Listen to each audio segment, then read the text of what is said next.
All right, good evening and welcome to this meeting of the Norwood Planning Board. My name is Rob Bamber and I serve as chair of the board.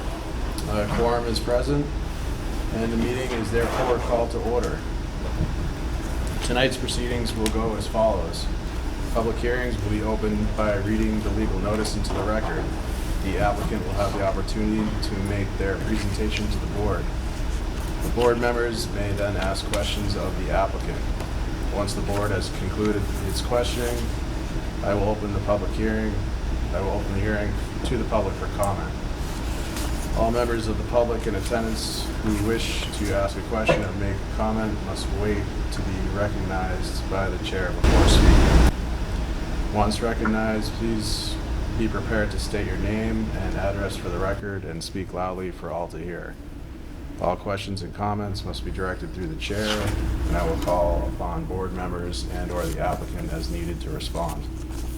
The board will then move into a period of deliberation where it will determine whether or not it closes the public hearing and moves to a vote or continues the public hearing to a later date. A few quick reminders before we begin. We request that applicants in this evening's meeting remain respectful to attendees, board members, applicants, and staff. Please be concise in your comments and presentations to ensure that sufficient time is available for others to comment and for the board to deliberate. Please turn your cell phones to silent and refrain from side conversations so that all participants in the meeting can hear. Thank you. Our first agenda item tonight is the comprehensive plan update. And we have Ms. Smead here who would like to do a presentation. Yeah, thank you. Thank you. So nice to see you again. So I'm Laura Smead. I'm the principal planner at J.M. Goldson, and that is the consulting firm that's helping partner with the town to update your comprehensive plan. The last comprehensive plan you had was in the early 1990s, so it seems like a lot has happened between now and then, and it's a good time to look forward into the next 10 years. For the benefit of the public watching, and because this is recorded and we'd like to put it on the website as well, I'm going to go into a little bit of some 101 that some of you I'm sure already know, but it's kind of to the benefit of the wider audience. So the next slide, if you will, thank you. A little bit about the project team. So there's Jen Goldson, who's the project director and the founding manager of J.M. Goldson. Myself, the principal planner, I'm the project manager as well, and kind of more of the day-to-day contact. And then behind the scenes a little bit more is my colleague Flavio Vila, and he is the GIS guru analysis person who helps us out behind the scenes with some of the data analysis. And we're here to really set the process and the framework to support you in this process, but really this plan is all about you and what the plan wants. This isn't our plan, this is your plan, and we're here to help you kind of discover what that is. So tonight I want to just go into a little bit about the comprehensive plan process, and also recap you, because we have now completed phase 1 and we are into phase 2, and I'll describe a little bit about what that is. But at the end of every phase, I'm going to come before you and just give you an update and bring you along with us about what happened in the last phase and what to expect in the coming phase. So the main deliverable of phase 1 was the existing conditions summary, and now we're in phase 2, which is all about kind of the vision for the next 10 years. And then, yes, so that's exactly what I got ahead of myself and bullet free. So the planning process itself is 4 phases. The first phase, we spent the fall kind of understanding where Norwood is today across all these different topics of land use and zoning and economic development and all these topics. and how you got here, and what are some of the key trends that we're seeing and how that might impact Norwood's next 10 years. And now we're in phase 2, which is all about what is the community's vision, what are some of these themes that we're seeing among people's big issues or big goals that they want to see in the next 10 years. And the idea at the end of this phase, which will go all the way until June, is to be able to have at the end of this a clear community vision statement, clear kind of guiding principles in our core themes, and then a set of goals that we can then start brainstorming strategies for in phase 3, which will take us all the way through next fall. Finally, it'll conclude in winter, about this time next year. We will be finalizing the plan and also thinking through implementation systems so that I would hate to hand this plan off, and be like, okay, thanks, see ya, we're out. But no, we like to set you up for any next steps that you might need, systems in place so that you can hit the ground running and implementing the plan right away. All right, so some 101 about comprehensive plans in general. Next slide. It's really a way to respond to change over time. It's the longest range and most visionary and broadest plan a community can do. Most of the time, the planning efforts that you have done and that you probably will do in the future are going to be much more short-term and targeted to a particular area of town or a particular topic. So, downtown visioning or economic development for this area. This is really about everything all at once in a very broad way, so you can really see how different priorities play off each other, and how because all these topics are interrelated. It's meant to also let the community and the leaders of the community know where the public is at on these topics and kind of know where the public's priorities are, so that they have courage to move forward if necessary with some big decisions. And there's a limit, to time and capacity, and so knowing where those priorities lie, I think, is very valuable to the local decision makers. But it's also not about everything. So it's really focused on the physical evolution of the community. We bring in a little bit into some of that social and community building, cultural events, but we're not going to get into some of the. It's really more of a kind of tangible things in the community. So go ahead, next step. So the kind of questions that we're looking to get answers to in this process is balancing competing interests. How do you strategically shape change? Because change is inevitable, but you can help kind of guide where it's going. And how do you capitalize on opportunity? How do you leverage your strengths? And how do you protect and preserve the things about the community that you love and you don't want to see change into the future? And really, who are you? What is your identity? What's your vision? Who do you want to be? And what are some of the ways that we can help you brainstorm together the really actionable strategies to achieve those goals? All right, so next slide. So there are some elements of a comprehensive plan that are in Mass General Law, and they range across these 7 topics. So you've got demographics and housing, economy, transportation, historical and cultural resources, open space and rec, facilities and services, those are public facilities and services, and land use and zoning. But as you'll see on the next slide, all of these elements are connected, and there are cross-cutting topics too, like climate change, sustainability, public health, some of these topics that touch on any number of these goals. So we like to look at these topics, whether you have to kind of hit these different boxes, but we like to look at them in a systems approach because they really do impact each other.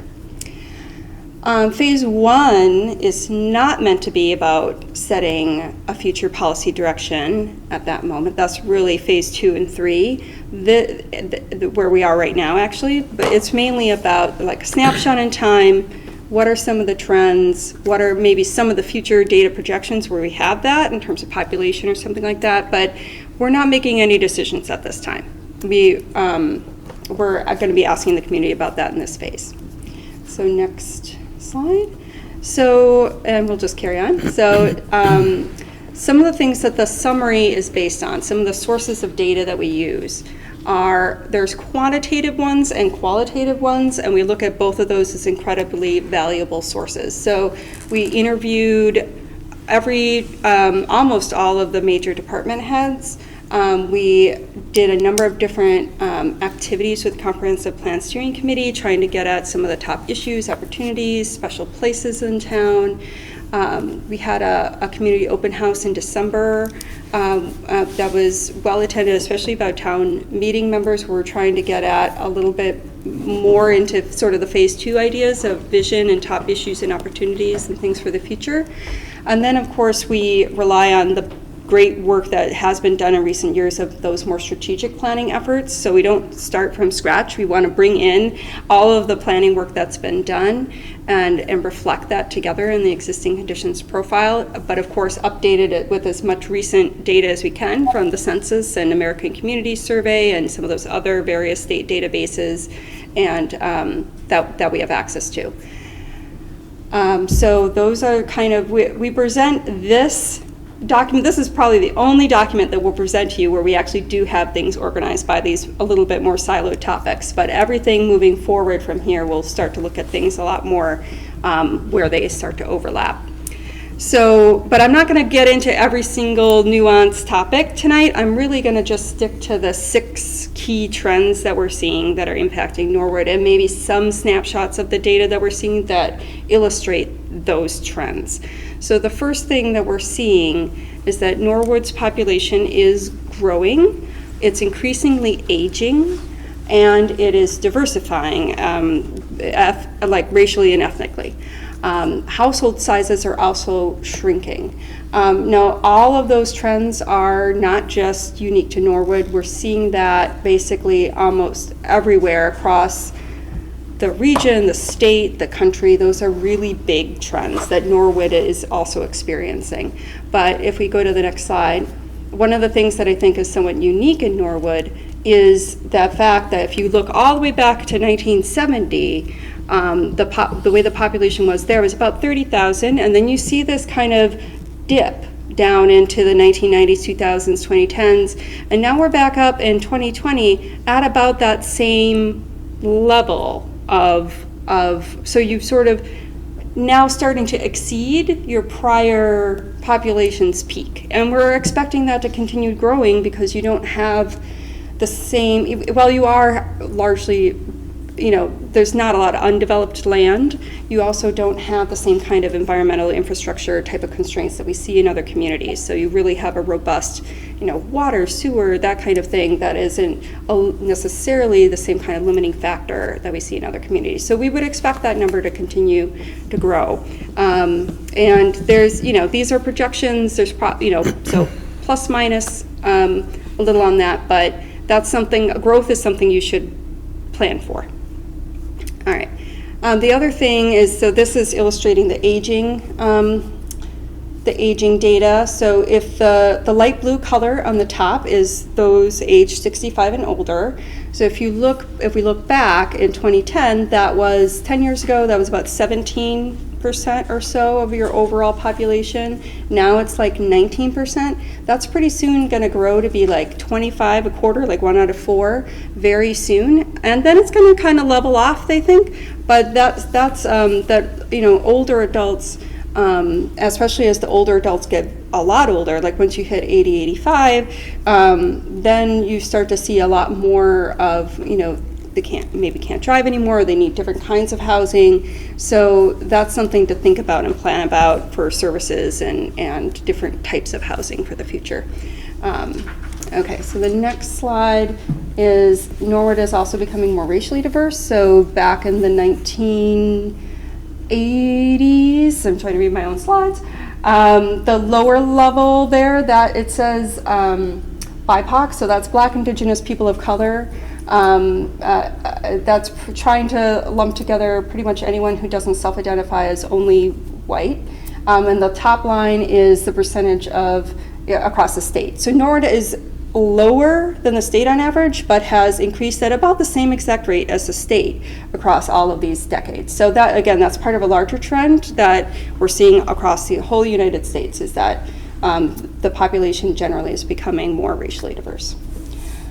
And also the household sizes are decreasing. So this is comparing, the blue line is the average household size in Norwood versus the average household size in Massachusetts. Back in 1980, the average household size in Norwood was a little higher than the state, but now it's a little lower than the state. It's kind of flipped, but they're all kind of trending downward regardless.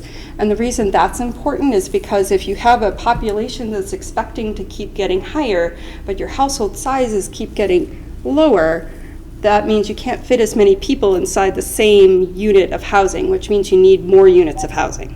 So even though historically your amount of housing you've been building has been keeping up with your population, the type of housing that you'll need in the future for smaller household sizes and older adults is going to look different, and you might actually need more than you think you do because of the smaller household sizes. Does that make sense? Okay. So the next slide. The next trend is really about affordability and social equity. So there's rapidly rising housing costs. Disproportionately, of course, is impacting low and middle income households.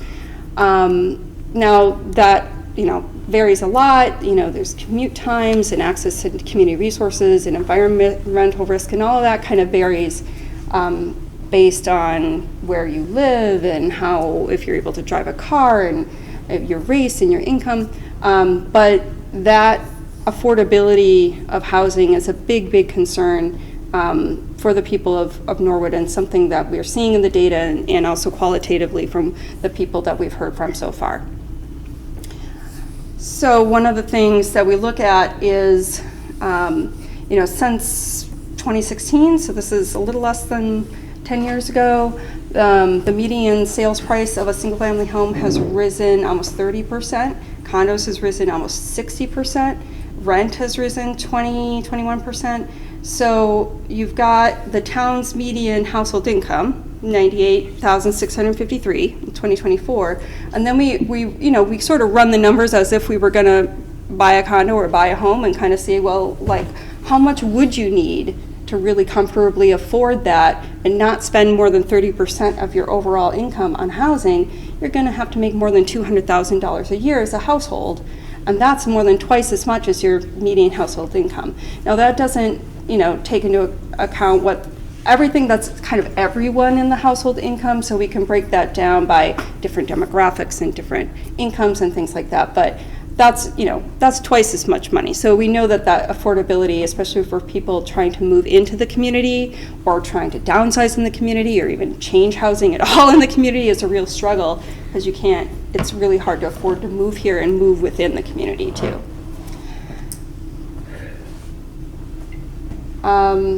So this is showing what's called cost burden, which means households who are paying more than 30% of their household income on housing, we call them cost burdened. Households who spend more than 50% of their household income on housing, we call that severely cost burdened. Now, way on the left side, that's extremely low income. So on the slide after this, I actually define kind of what those numbers are. But roughly speaking, let's say that's like $30,000 a year or something. So we're down on the lower end of the spectrum. Unsurprisingly, that's where you're seeing the most severe cost burden, because that's the people with the least wiggle room in their budgets to afford anything, housing included. And then that kind of tapers off, the severity of that cost burden tapers off as you reach the more moderate income levels.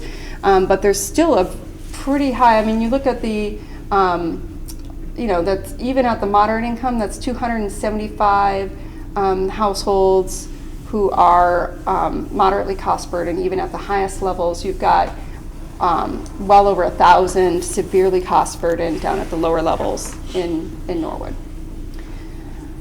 And this is a look at kind of for a one-person household. That means extremely low income, that's 30,000, for about 50,000 for a four-person family. Modern income somewhere around the 90,000 to 130,000, depending on the size of your family.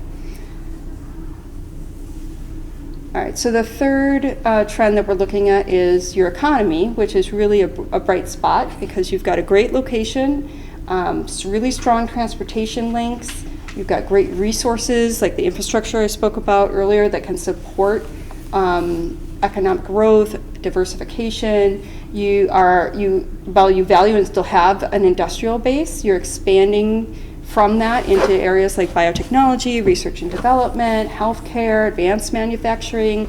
And at the same time, we've got these larger trends of an evolving work and mobility pattern. So working from home is now, is a thing. There's what's happening with public transportation versus car driving is a little bit in flux, I think, post-COVID, but it's still, it's shifted more so than in the past toward not driving only in a car, but still not as much as maybe what you would expect given the actual access to the rail that you have here. So if we look at the next slide, this is just a little snapshot. It's a little hard to see, but that's okay. But it's just the deeper purple bubbles are kind of where we're seeing jobs. So it's one way to look like where are the actual jobs in Norwood, and you really see like the Vanderbilt Commerce Center light up. You see University Ave light up a lot, and then you see the downtown area light up a lot, and a little bit of down Route 1, kind of toward the bottom, almost with what is that, Sharon or Walpole down there,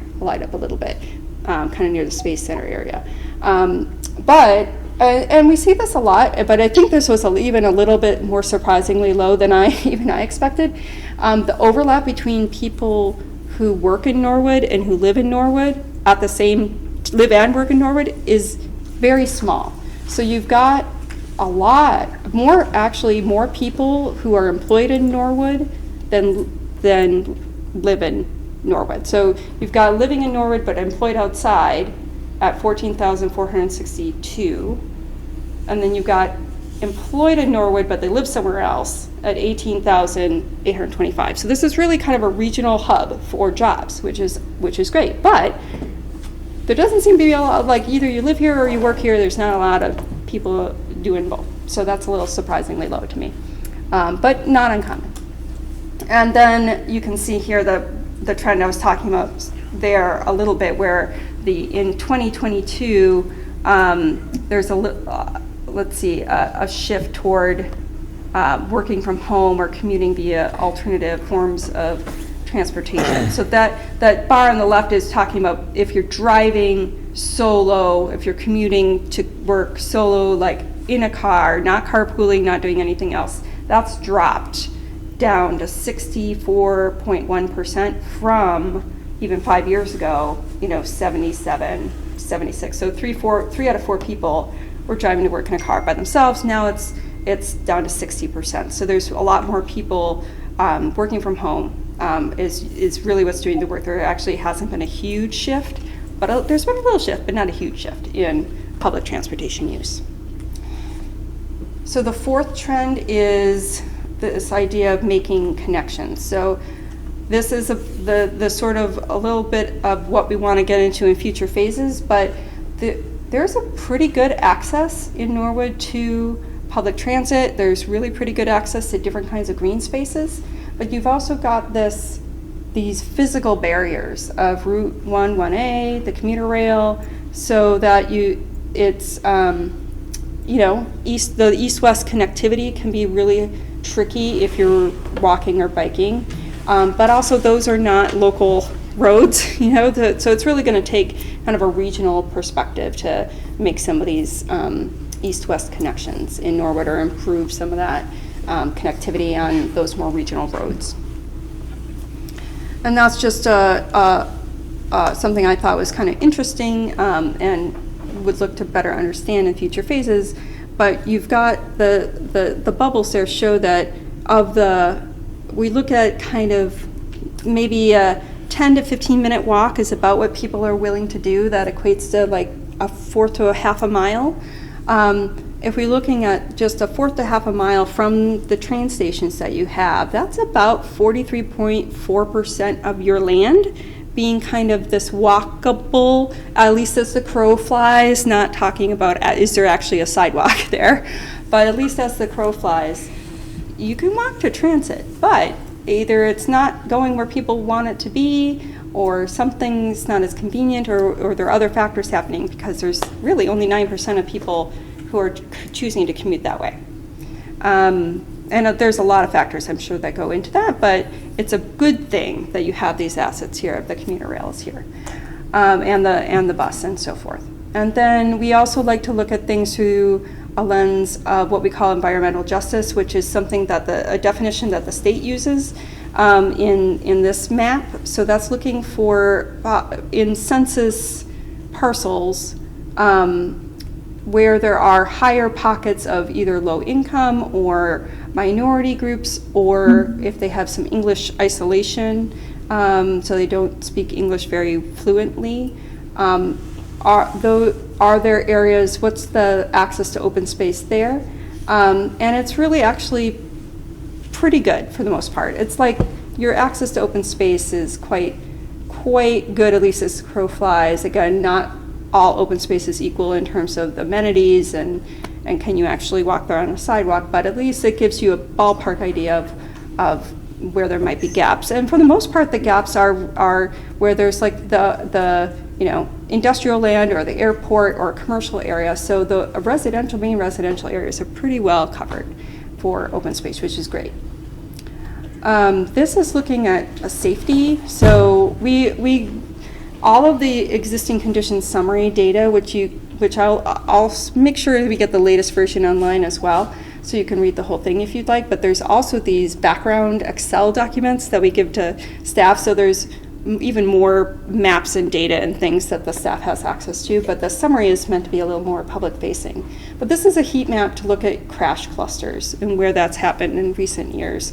And it's happening a lot on these high speed or main roads, which may be the exception of a little bit around the downtown area.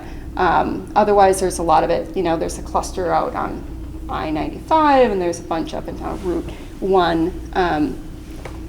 So it gives you some idea of, and I know you have a complete streets, prioritization plan too that we can look into in future phases, but it gives you an idea of where there might be some safety issues to look at in the future.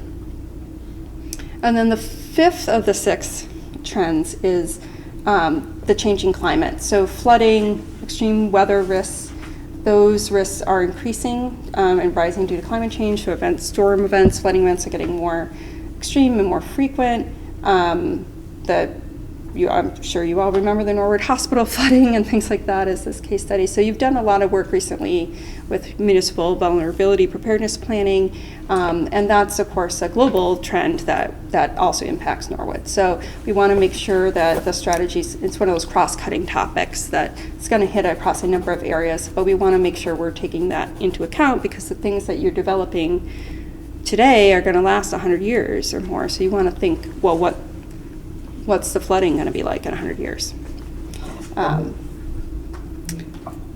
So this is just a quick look at the other thing to look at besides just flooding are areas vulnerable to heat. So that map on the right is from your municipal, or I think it's from the MVP plan. It might, yeah, okay. So this is the hazard mitigation plan. I think it's the MVP plan. But it's unsurprising that the areas that are more developed, that have more pavement, more impervious surface, as we would say, that's the areas where you're going to see these hot spots are more vulnerable to heat impacts, and the areas with more tree cover are a little better off. So thinking about just even trees, it's a simple thing, but that can be a really important way to help manage some of those hotter days. All right, so the next slide and the last trend is on smart growth. So Norwood already has been doing a lot of this really well. It's a best practice idea in planning is that you want to balance development and try to focus development not on your open space areas, but on areas that are close to transit or close to services. They are walkable, mixed use, and then you're able to conserve and protect those more historic areas and open space sites. And so on the next slide, we took a look at where's your housing density, and where is that in relation to your commuter rail stations. And for the most part, it is kind of targeted toward those areas. So that's already in a spot that's able to somewhat help support So that's a strength in my planner mind, that you're already doing that pretty well. So did anything that I've presented or shown here, is there anything that surprised you, or is there anything that you were like, oh yeah, I kind of, no surprise there? Is this Yeah. open question season? Yes, Mhm. please. Open to questions, Please yeah. fire away. Yeah, a lot of those, yeah, you got a lot of statistics up there. Tell us a lot that we don't already know. Okay? Children, houses are smaller, families are smaller, we all, you can tell that by looking at the enrollment of the schools, they're from where they were 30 years ago. This is all great. I want to see how it all plays out in the big scheme of things. I think a lot of this, knowing, how much the income of the town is, I don't really, to me, the master plan, and maybe I'm looking at it differently, is a where we want to be in 10 years. And now some of this will play into it. And you touched on a few things, but zoning and land use are obviously large parts of it, but it's not all of it. And I think you have to look at schools. You have to say, in 10 years from now, are we going to want centralized elementary schools, or are we still going to want neighborhood schools? The airport, we have an airport. How can we utilize it better? Recreation, do we want more open space? The open space we have, how can we utilize it better as a town? It can't all be about zoning, and I know a lot of it is, but I think, we all know everybody wants apartments. There's no doubt about it. Sarah will tell you, everybody comes in her office, they want to build apartments. We need housing, the whole state does, I get that. But I just hope that this master plan is you call it comprehensive plan, I hope it is comprehensive. And it's, one of the things I would like to see, and maybe you do it, and I'm way ahead, get business leaders together. We got one of the biggest employers here tonight in town. And get our, 5 biggest employers and 5 small business owners together in a room. What do you see? What does Norwood need? How can Norwood be better? They're big taxpayers in this town, our businesses. They pay twice as much as the homeowner. What's their concerns? How can we make Norwood better for them? So I'm hoping that it's just not all about apartments and, 10 years from now, what do the people want? Do they want more apartments? Do they want more housing? Or do they want to leave it where it is? So I'm hoping that all these things are taken into consideration. Recreation, all these different things. We had all these sub-plans over the years, I forget what we call them. Strategic plans. We did open recreation, we did a housing plan, we did all of these. That all of these are taken into consideration. And it's not just about, well, we got, our diversity is on the uprise. That's great, wonderful. But that's not what the master plan is about. The master plan is about what do we want the town to look like in 10 years from now? Yep. Do we want to status quo? Do we want to improve? A lot of people in town don't want any change, and a lot of people want to move forward, and so I'm just hoping when you go forward, and I'm sure you do, because this is only the first step, that all these things are, taken in, it's more than just, housing and zoning. Yep. I think, Sarah does a great job keeping us in line on all that. And so I'm just hoping that everything is taken into consideration, that it is. Yes, everything, all of those different 8 topics or whatever I mentioned, those will all be accounted for in the final plan. Yep. All right, I'm hoping, I'm watching. Okay, good. Just to jump in if I can, Mr. Chair. Certainly. You are getting ahead of yourself. So Okay. Laura's giving us a presentation on the end of phase 1, right? So the existing All right. condition summary is us saying, what are we dealing with right now, right? And we can't get to any of those questions. What do we want to be in 10 years unless we know what we're dealing with right now, right? All right. And so that's what Laura's Yeah. reporting to us about. And- This is what our findings And are part of that after is a phase little 1. selfish, because I like to do my homework, and I like to know what you people do. are talking about when they talk about stuff. So part of this is us as a firm also really getting to know the community better. I happen to know it well because I live over in Sharon already, but just to document it also, with the data. Actually, data is great for getting grants and stuff in the Want future, too. more money for that Avalon sewer pipe, by the way. So before we move on, because I do want to give you a preview of Phase 2 real quick, and I know you got a big agenda, but are there any other comments? I am ahead of myself, but I just hope that when it's all said and done, that this will, everything is looked at, not just zoning, land use. Yes, yes. you know. And although we go where we will account for everything, but what ultimately gets emphasized in the plan and prioritized, it's all about what the community says they want prioritized. But everything will be in there. Okay, Yes. thank you. I'm done, Mr. Chairman, thank you. Thank you. Any other questions on okay, so let's talk a little bit about Phase 2, because I'm very excited about Phase 2. Phase 2 is happening right now. So if we scroll on to the next slide, Phase 2 is exactly what you were talking about there, is what does the community actually want in the next 10 years? What is Norwood, what are they, in your idea, and this is where we actually get to dream before we get too practical. What do you actually want Norwood to look like in 10 years? What is it going to look like? What's it going to feel like? And we need your help in getting the community's engagement on this, because we have a community, this is all available on the website, which, shameless plug here, so you can just go to tinyurl.com/NorwoodCP, that stands for Norwood Comprehensive Plan, or you could scan one of the QR codes. It's also linked through the Comprehensive Plan Steering Committee's page on the local website. But we have a community survey live right now. We have an interactive map on there where you can talk about things you want to see or don't want to see in a geographic way. And we've got something called a meeting in a box that's actually, small group discussions are happening right now in the other room down the hall, but that's a chance for people to sit together, and it can be done by anyone. It can be done by business groups. It can be done around your own kitchen table. It can be done in the book group, or anyone can do it. You could print it off at home. You could do it on a computer. And that's a little bit more of a longer form version, although you don't have to do every single activity in that packet, about a vision or certain topics that might interest you. And that all of that's going to help inform as we guide the Comprehensive Plan Steering Committee through how to actually articulate all those themes into a vision and core themes and goal statements. So that's my shameless plug for engagement. We really want to see if we can get those numbers up, and that's happening through this month and next month as well. But we want to make sure we get a good, as much people involved as we possibly can. So the next slide here, we're trying to make it go where the people are, we're trying to make it easy, and we're trying to use a variety of ways to engage. You can do the crowd map in about 5 minutes. The survey's going to take you more like 10. The meeting in a box is probably 1 to 2 hours. You could probably spend even more on that if you wanted to. So the next slide, a little bit more about these tools real quick.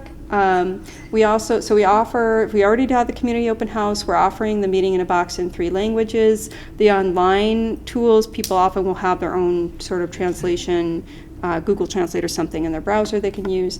We're also trying to do some tabling and handing out business cards and things at events. We have different stations set up. I think you might have seen one in the senior center here. There's one at the library, town hall, civic center, kind of advertising these tools. So we have a project webpage. We're putting things out on social media, trying to get the word out. So on the next slide, just so you can get a little peek at what this looks like. This is just the cover of the meeting in a box, but it's really for you to have your own meeting with the people around your own kitchen table, your neighbors, your book group, whoever. And then we're also doing some of these drop-in opportunities as well for people who just want to show up. Okay. And then it's, we hope that anyone who hosts the meeting in a box, the people who attend a meeting in a box will host their own meeting in a box, and we can really get a chain thing going. All right, so the next slide, that is mainly online, but I think we do have some paper versions as well. So for people who don't or can't use the computer, there's a paper version. So the next slide here, that's just a little bit about what the board looks like, so I'll skim past that. Sometimes we also have activities that can go on with that. If we're at an inside event, we have some boards in Sarah's office too that can be brought along as like a little tabling kit and have some more interactive spots.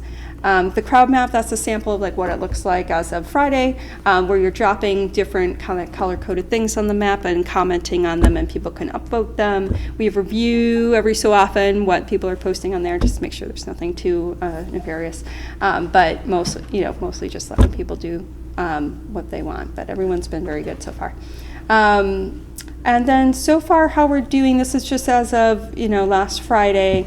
We had 38, at least, we probably actually had more people at the community open house, but 38 people wrote down on the sign-in sheet that they attended, and 157, probably more now, people have responded to the survey, 95 suggestions on the crowd map.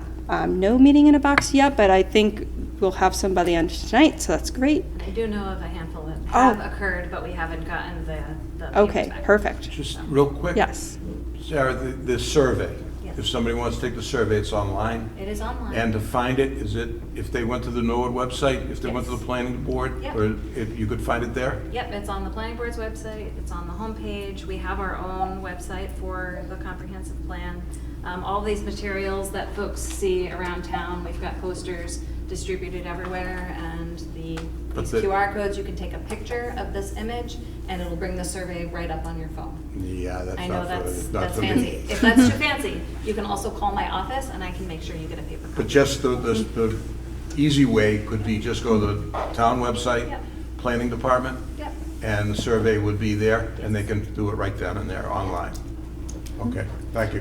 Yep. So our overall goal for the entire process, so again, we're kind of only at the beginning, but this is a big moment, is we want to get from 358, we call them participation points because people might respond to more than one thing, so we aren't tracking individuals here. But we're trying to just to give us a goal, because I always love a goal. It's like fundraising or something. We're aiming for more like 3,000. So we have a ways to go, and we really want to get the word out. So I hope everyone here goes home with a homework assignment and takes a survey, at least, if you haven't done that. All right, so the next slide. Some next steps for us. So the next Comprehensive Plan Steering Committee meeting will also be a drop-in meeting in a box, and that will be here at the Senior Center, 7 p.m. So if you're listening to this and you're like, hey, I'm interested in that, feel free to stop by. We're aiming right now, we think the end of March will be when Phase 2 engagement ends, so we'll starting to look for what themes we're starting to hear and April, May, probably into June also, we'll be starting to do some workshopping of visioning and core themes and goals that we're hearing. So that is the timeline for that. And then I'll probably be back to talk to you again in June, July time frame when there's less snow on the ground. All right, anything else? Otherwise, I'll let you get on to the rest of your Good. schedule. Okay. All right. All right, great. Thank you so very much. See, we're in Nice to phase see you all. Thank you. Yeah. We're Thank you to our attendees who are here for the rest of the agenda. We appreciate your patience. Laura's actually jumping down to the Comp Plan Steering Committee, so she's playing double duty tonight, and so we appreciate your patience. All right, Rob. All right, up next, we have site plan review for 52 Broadway. Is the applicant online for that? Yes, hi, I'm Ricky. I'm the site contractor. I'm from a new CC site. Welcome. Please go ahead and describe what you're doing here. Okay, I'm planning to install a PVC sign on the aluminum cabinet. The color and the color of the aluminum cabinet is a matte black. And the dimension of the sign is same exactly as the existing one. The sign is non-illuminated. Okay. So no illumination, it's vinyl. It's not vinyl. It's like PVC lettering. It's a three-quarter thick. PVC, okay. What is it? Yeah. All right. Anyone have any questions? Just Joe. that it's just replacing the old sign, and it does fit in. There seems to be no problem with it. And Sarah, this conforms with the dimensions? It does. Bruno's is gone. No, no, No, it's not there. that's Pizzazz. The other one. It's Oh, another. the hair salon. That's a pizza. If everyone is all good, I'll entertain a motion. Motion to approve. We have a Second. motion and a second to approve. All those in favor, we have to do a roll call because Ms. Homewood is on Zoom. Aye.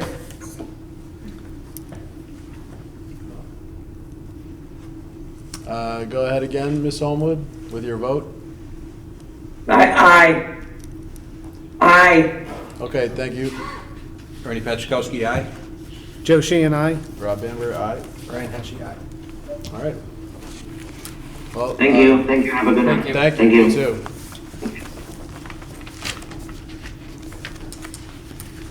All right, up next on the agenda is special permit and site plan review, 140 Morgan Drive, Home Market Foods. This is site plan review continued from January 27th, 25, and special permit will be opening tonight. Do you need this to read? This, if the clerk could. Not a continuation? So the special permit is necessary as a result of the revisions that were made.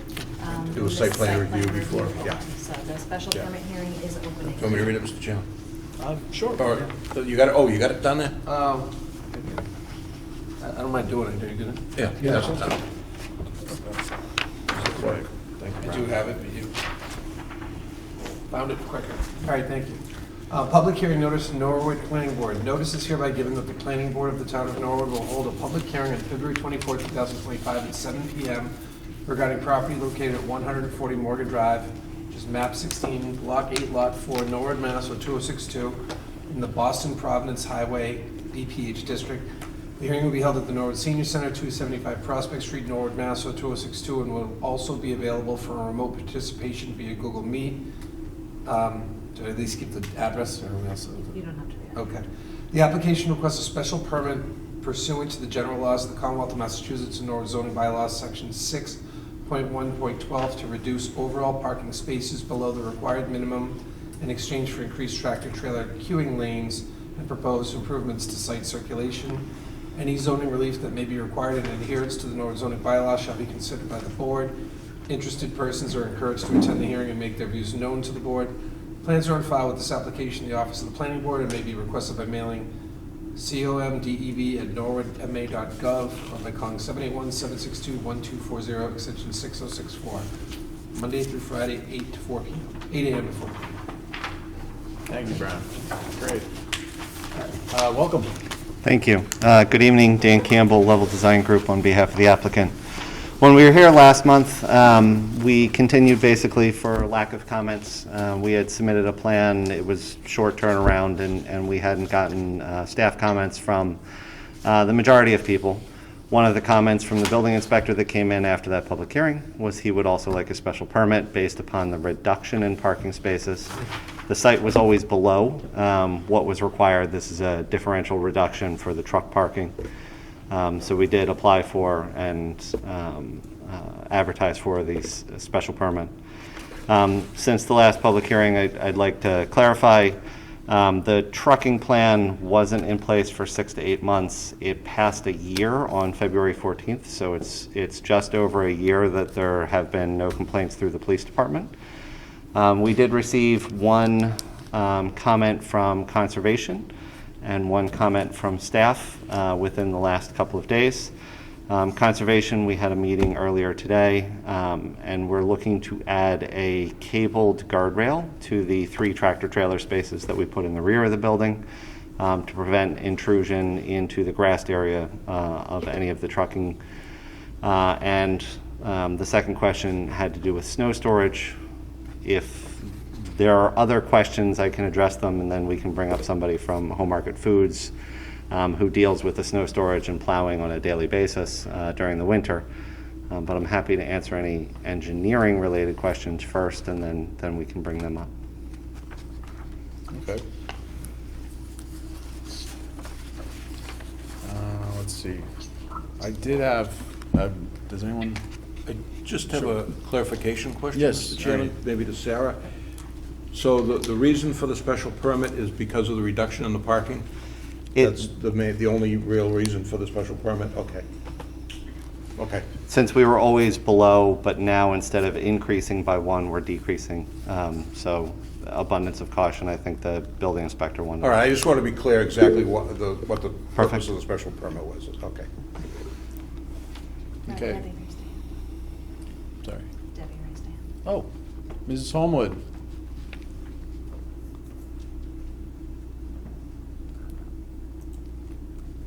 All right. Ms. Homewood, if we can't hear you. Oh, shit. There you are. There she is. There I am. The guardrails are okay with conservation. I thought we were worried about wetlands and runoff. So the concern from conservation was intrusion of the trucks into that area, specifically along that buffer zone. We met with staff, and conservation staff was able to join us earlier today. We settled on a cabled guardrail because it doesn't involve us digging any holes. It's a driven system in the back of the parking lot. So it's a fairly quick install, and the system allows us a crash resistance of an 18-wheeler. At 65 miles an hour, it deflects about 10 feet. We're looking clearly far lower speeds than that. So we should be fine with the intrusion into the wetlands area, which Conservation did agree earlier today. And I believe it's a proposed condition should you decide to vote to approve. So conservation wasn't concerned with runoff? They weren't concerned at this stage with the runoff. We haven't changed anything from the approved site plan or notice of intent. Okay, thank you. Sarah, do you have any comments about conservation? Sure, so just to add on to what Mr. Campbell's describing, the conservation planner had some concerns about degradation of the curbing along the truck parking area on the rear of the lot, constantly being driven over, resulting in the curb falling apart and not performing the kind of protective barrier that it needs to prevent the runoff into those sensitive areas, just kind of on the other side of that curb. So what Mr. Campbell's describing, we reviewed together, and the conservation planner was satisfied with the proposed solution, which is a system that can be installed, as we understand it, directly into the curb, which would not be a major modification of the plans that Conservation Commission has already approved. To our knowledge, it would be within the already developed area and not encroaching into the sensitive areas. So I would recommend, if the planning board is so amenable to it, if you are going to vote on this, I think a potential condition of approval would be to require submission of a plan showing that feature prior to issuance of the building permit.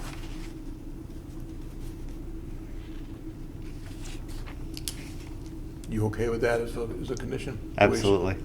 Nobody says it better than Sarah. Over here. All right. Does anyone else have any comments?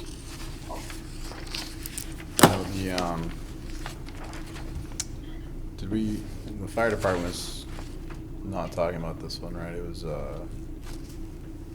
Fire department satisfied. okay.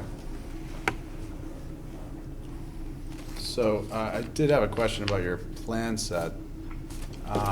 You have some tanks you put in, or a couple boilers. Let's start with the boilers in the front. The boilers in the front. So we had a sidewalk that doesn't continue. It's kind of interrupted by that. The sidewalk in the front of the building's interrupted multiple times between the transformers that exist, gas meters, and trash receptacles. Sidewalk comes around in each case.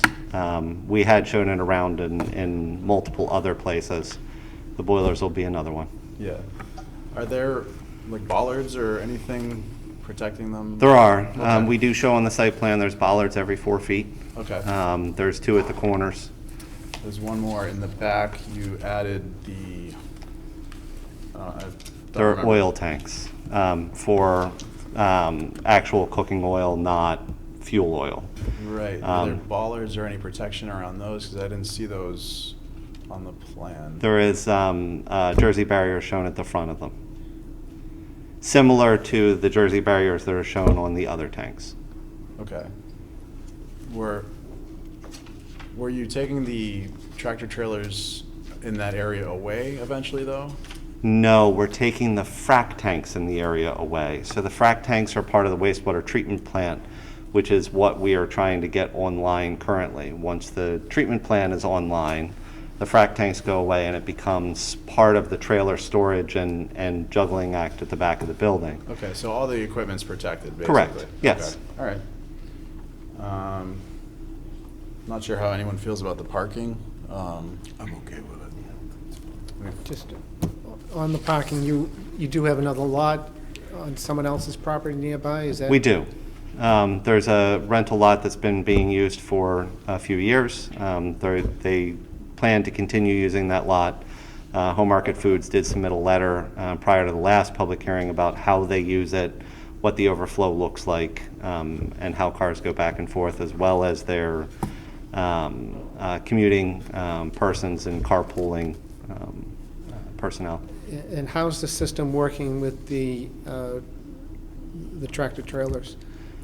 Is there enough room for 7 of them to be there at one time? And then you There have is. someplace over in, is it Norton? Norton, correct. There's another facility in Norton. And so what happens, is some communication, one gets called up when there's room, The idea is that the tractor trailers that are under the control of Home Market Foods come and go at the times that they're exactly specified. There is extra room on the site based upon the revised plans. But they've been doing this for a little over a year now with the supervision of the police department, and the police department is satisfied with how they've been enacting. Now that we're getting finished and we can remove those frac tanks, hopefully after this approval, they'll have more storage space for those tractor trailers on site. and so since it's been in place, you really haven't had any problems then? Correct. Yeah, in just over a year, there haven't been any concerns. Okay. I guess I only have questions when we'll hear about the snow removal. Perfect. Okay. Ms. Holmwood? Thank you, Mr. Chair. We have Market Foods rents a lot north of our property. Do you have a lease or anything on that, or is this just a gentleman's agreement? Gentlemen's agreement. Gentleman's agreement. We're working together, Lisa. Did you hear that, Ms. Holmwood? I heard it's a gentleman's agreement, and I heard somebody else talking. I apologize. They are working to get the finalized lease currently, but it's been a gentleman's agreement for some time now. And sometime would be a year, 5 years, 6 months? A few years. Yeah, it's been a few years. Okay, and would that be something that we could put in the agreement, that we get some kind of, 'cause I know that there's always a problem down where with the trucks and the cars, and maybe if we put that into our decision, that we get some kind of a lease that, you know, that you have an overflow that you have that's actually yours for good. So I do understand the concern, and certainly that if a lease is in place, we can provide it. I would hope that it wouldn't hold up this evening. From the standpoint, as we presented last time, there's really nothing changing about the physical site itself, with the exception of once we're able to get this approval, then they can enact the things that they've already installed. There's a wastewater treatment plant as well as a new electric room, both of which are in and waiting to be turned on, which will ultimately benefit both situations. So if it's possible to submit it to you should we get it, but not necessarily as a condition of us being able to move forward. I understand that. I can appreciate that you're under construction. I think the issue was that so many of your neighbors were expressing concerns with trucks being double parked and blocking up the roads, and you know, we were gonna call before we came in, and I know this has been going on for what, 2 years? So like I said, for a year now, there's been no calls to the police department whatsoever. There's been no problems with trucks parking, no problems with truck movement. And the police department was at the TRC meeting prior to us coming at last month's meeting. They can confirm, but there haven't been any calls or problems with trucks parking on the street anymore. Okay, and if, We lost you, Ms. Holmwood. hold on. There you are. If you were to lose that north of your lot property for 70 parking spots, would that be a big impact on your parking situation? It would be an impact with the shift change, but not on overall necessary parking spaces. It has nothing to do with the truck parking. I understand that, but if those 70 cars have to go into your,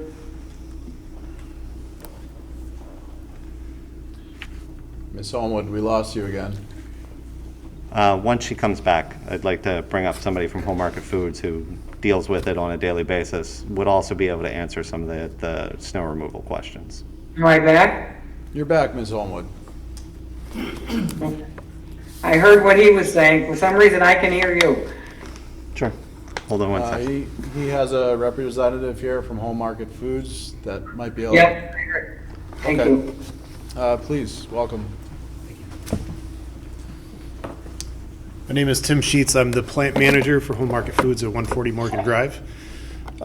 This concern itself about the lot to the north, if you look at the end of the parking narrative that we put together, we do have a lot in Norton that we'd be able to shuttle back and forth to if something were to occur with this lease. Also, there's other resources for Neponset Valley transportation and other areas that we would explore in order to facilitate parking and our employees. Okay, thank you. Thank you. Thank you. This is a public hearing. So is anyone online that would like to chime in tonight? Anyone in the chat? No? All right. Anyone here that would like to speak on this? No. Just one thing. On this, if there was a change, would it be feasible to have a condition that we would be notified if there was a loss of parking? I wouldn't see why not. It certainly could be an ongoing condition. Okay, and he was going to tell us about the parking, I mean, the Snow snow removal. removal, right? Should I introduce myself again? Sure. Okay. Tim Sheets, plant manager at Home Market Foods, 140 Morgan Drive. For the snow removal, the request that I believe came in last Thursday was to take the snow off-site. Based off what we laid out in the parking plan, we have 293, we need 244. And the truck staging that we have on site for the 7 tractor trailers, we also have the capability at our Norton facility in order to stage more tractor trailers there, and we've proven it through our traffic management plan that we've been implementing. Also, generally in the winter, we do see more carpooling amongst our team members. So with that said, we feel that we have enough storage for snow on site and would not like to see that as a stipulation.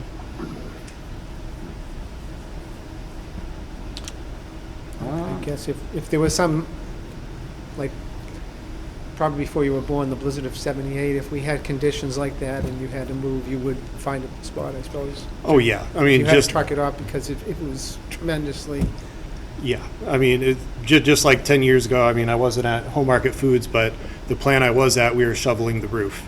So, I mean, you find ways in order to do what you need to do in those extreme circumstances. Take each storm as it comes. 100%.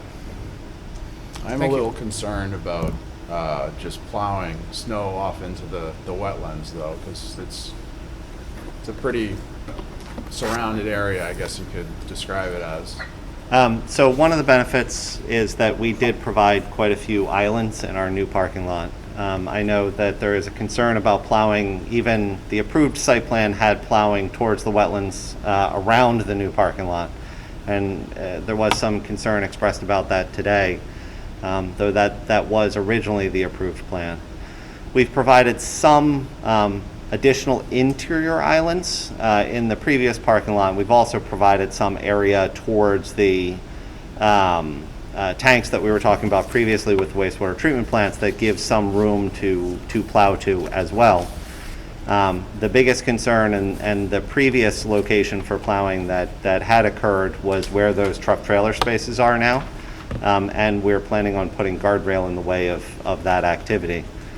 So certainly it's limited in those push directions to be able to keep it on site and on paved or drain to paved areas.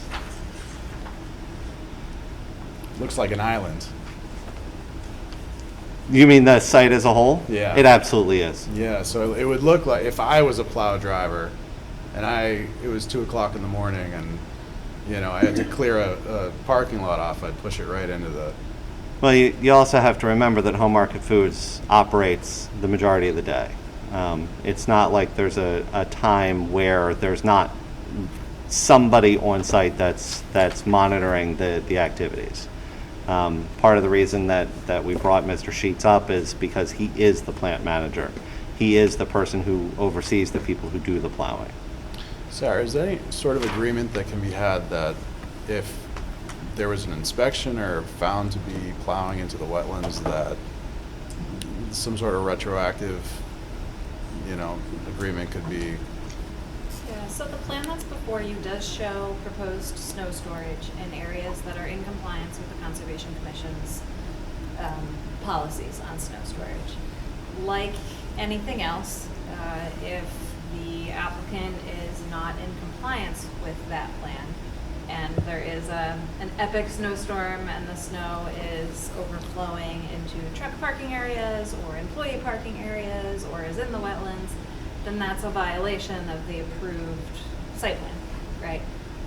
The site plan shows spaces where it should go, and ostensibly the performance and the operation should be to abide by that plan. So there would be an opportunity for zoning enforcement for that. That's the mechanism that's available just by virtue of it being notated on the plan. You It could is. also consider things like signage or a special stipulation as a condition of approval saying, in the event of I don't know how you would describe it, but even if you don't address it with any condition of approval or anything beyond that, they are obligated to follow the site plan that was proposed there.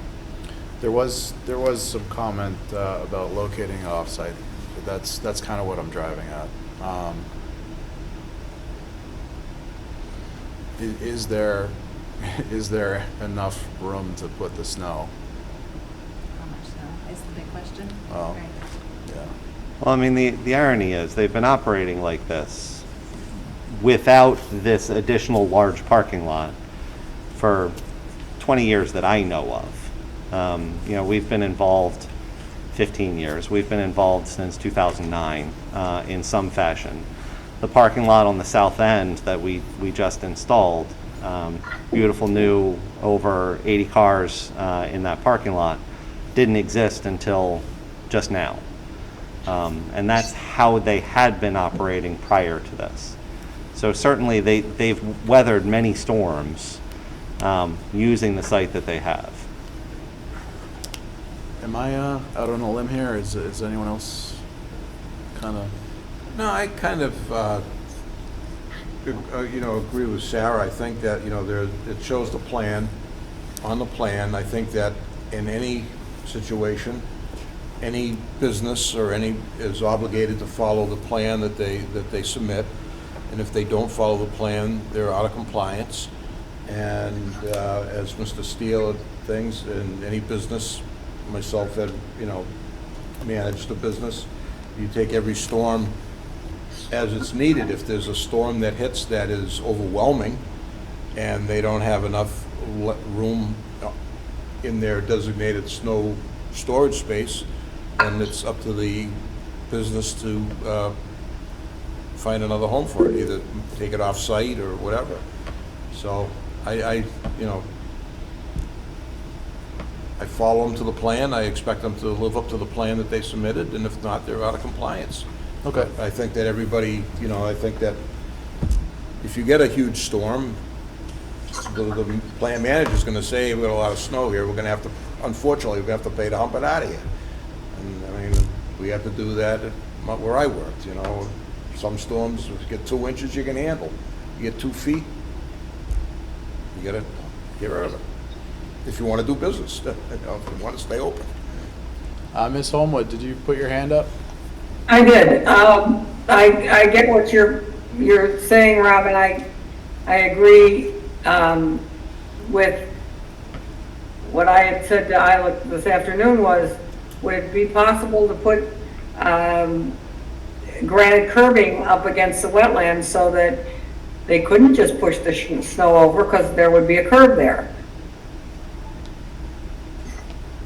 Did I go dead again? No, you're there.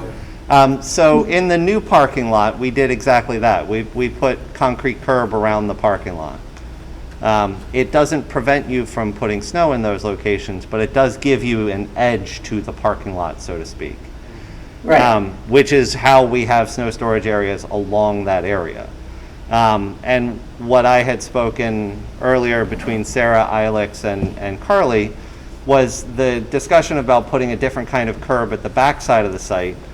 Being the environmentally sensitive area, now we're looking at digging up what's there, which is an entirely different permit in itself, which is why we suggested the braided guardrail. Because again, that will prevent them from pushing that direction. It won't prevent the runoff, is my point. I belabor, but it is my point.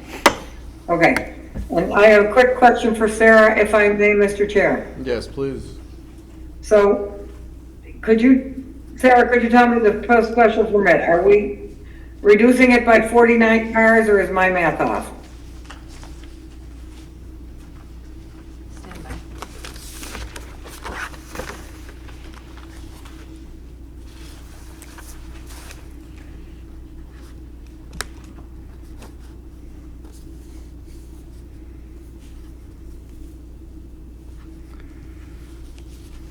I have 42. 40. And that's the proposed is what, 246?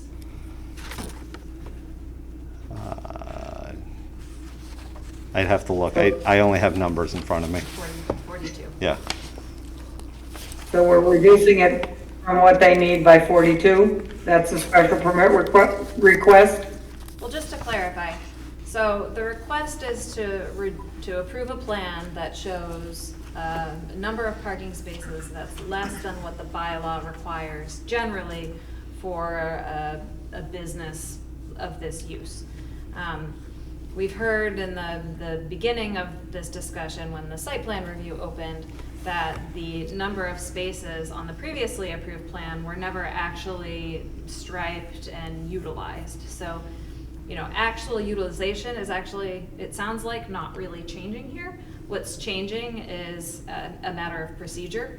The previously approved plan showed a number of spaces of parking that were compliant with what the bylaw requires. Now, what we're doing is we're refocusing our efforts on having a plan that's reflective of actual conditions, that gives everybody a roadmap on how operations should be at the site. And so since there's a drop there, the building commissioner advised, I think, to be conservative, that a special permit would be appropriate. But it's not an actual reduction of spaces on the site, if that makes sense. So they've never been striped off No. from the last time that we did this? No. In fact, in 2010, we specifically said that we could stripe those spaces on a plan, but they would never be used that way.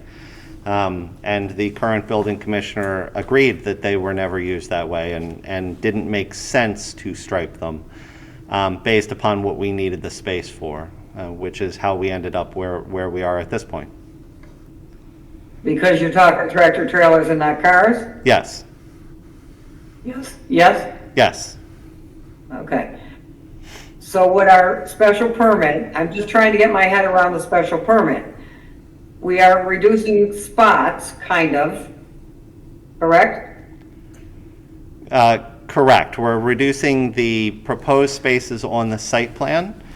The interesting, from a history standpoint, we were given a special permit in 2010 for the spaces.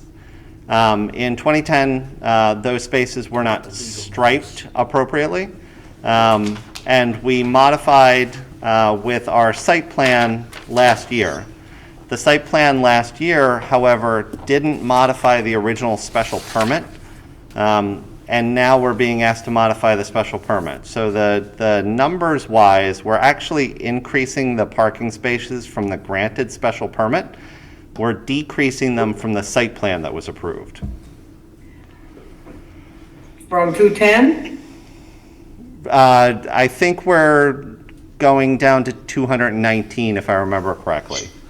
No, I meant from 2010. From That's 2010, we're increasing by around 15 to 20 spaces. I don't have the exact number because I wasn't expecting the question, but the increase, there is technically an increase from the 2010 plan. Just to be clear, this special permit is not modifying the existing special permit. Correct. It's a new special permit to grant the reduction in parking. Mr. Chairman, if I could yes. just clear it up, I think, Debbie, and correct me if I'm wrong, that we're reducing the parking spaces, they're like paper spaces. We're basically erasing them off the original plan. Correct. We're not really parking less cars there.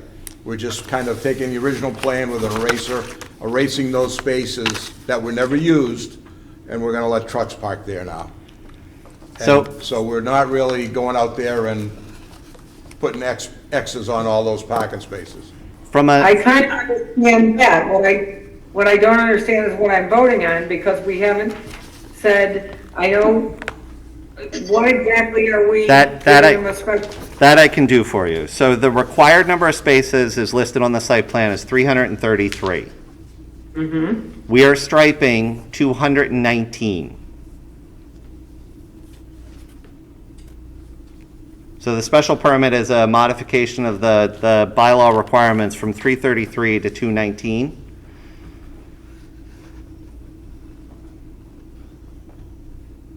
Somebody do the math for me. 114. I was going to say 114. Okay, thank you. Okay. Thank you for explaining that, Ernie, and I'm not being facetious. All right, great. So where do we stand? Well, Mr. Chairman, if there's no other comments, I'll make a motion to close the public hearing. Second. If there's no other comments from the board. Okay. Any other comments from the public? Seeing none, I got a motion and a second to close the public hearing. All those in favor? We have to do a roll call. Debbie Homewood, I'd take that as an aye. Ernie Petchakowski, aye. Joe Sheehan, aye. Rob Bamber, aye. Ryan Hashi, aye. All right. Mr. Chairman, I'll make a motion to approve the special permit with the condition that a plan will be submitted showing the Railings? railings. Guardrail. Guardrail, and that if and when, if you ever have to change the parking, they don't let you park there anymore, that you just notify the planning office. Absolutely. If I could I add to that? Sure. Stormwater, so one thing also, stormwater treatment infrastructure must be properly maintained, including regular removal of sediment and debris in catch basins and monitoring and prompt replacement of any damaged pipes, curbing, bollards, etc. Perfect. It's part of our O&M that's currently approved through the conservation. Great. And one more, approval is contingent upon the parking and personnel plan submitted by Home Market Foods on January 15, 2025 as part of this application, which is subject to agreements for off-site parking and carpooling for employees. Should these agreements change at any time in the future, the applicant should request site plan approval and special permit modifications to provide evidence of sufficient parking arrangements. Understood. And you got the, I got the other one. you got, So I will second Ernie's motion as amended by Mr. Bamber. Can we do that? Sure. All right. all right, I got a motion and a second. All those, yeah. Ms. Homewood, is there discussion on that? Yeah. Oh, Jesus. We hear you. We can hear you. Here, okay, it keeps telling me I'm on. Is there any way that, Oh, no. Now she froze. We lost we you No, again, there's no way. Ms. Homewood. This looks like she has glasses on. Or she does have glasses. we can alleviate the issue of if we start getting lots of complaints from the neighbors that the trucks are backing up like they were before, that we have any way of keeping that from happening? Is there any way to put that in the decision? So you're saying if the police get called a number of times, is there any way to put any teeth to the issue? Yes, because I got a call last week from somebody that's down there. Everybody wants to be good neighbors, but they didn't seem to get anywhere with the complaining that the trucks were backing up, the daycare was, all the stuff that went on for the last 2 years. I don't need to regurgitate it all. But, we want everybody, the neighbors have rights too. Sarah, is there any sort of legal thing that can be done? So the existing site plan approval that this application seeks to modify does have a condition requiring trucks to queue either on-site or off-site, completely off location. At that time, that references the off-site, truck stop Absolutely. off the interstate. Yep. You could re-reference that condition by saying that unless otherwise stated by this modification, existing conditions of approval remain in place.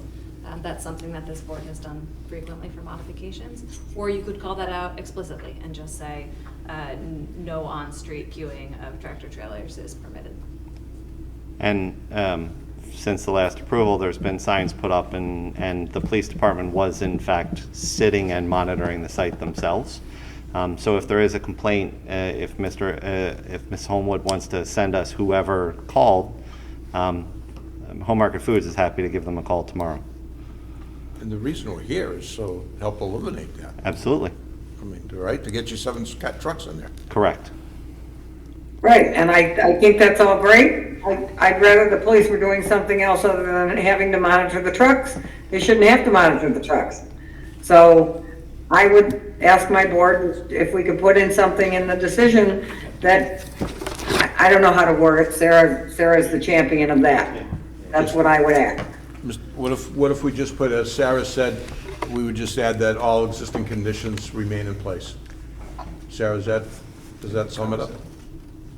It doesn't, that seems a little ambiguous. And the only thing I want to offer, Ms. Homewood, just so you know, is it's not the police department was out there as the police department. The police department was retained similar to a work detail so that they could monitor the situation. They were paid by Home Market Foods. It wasn't the taxpayers of Norwood.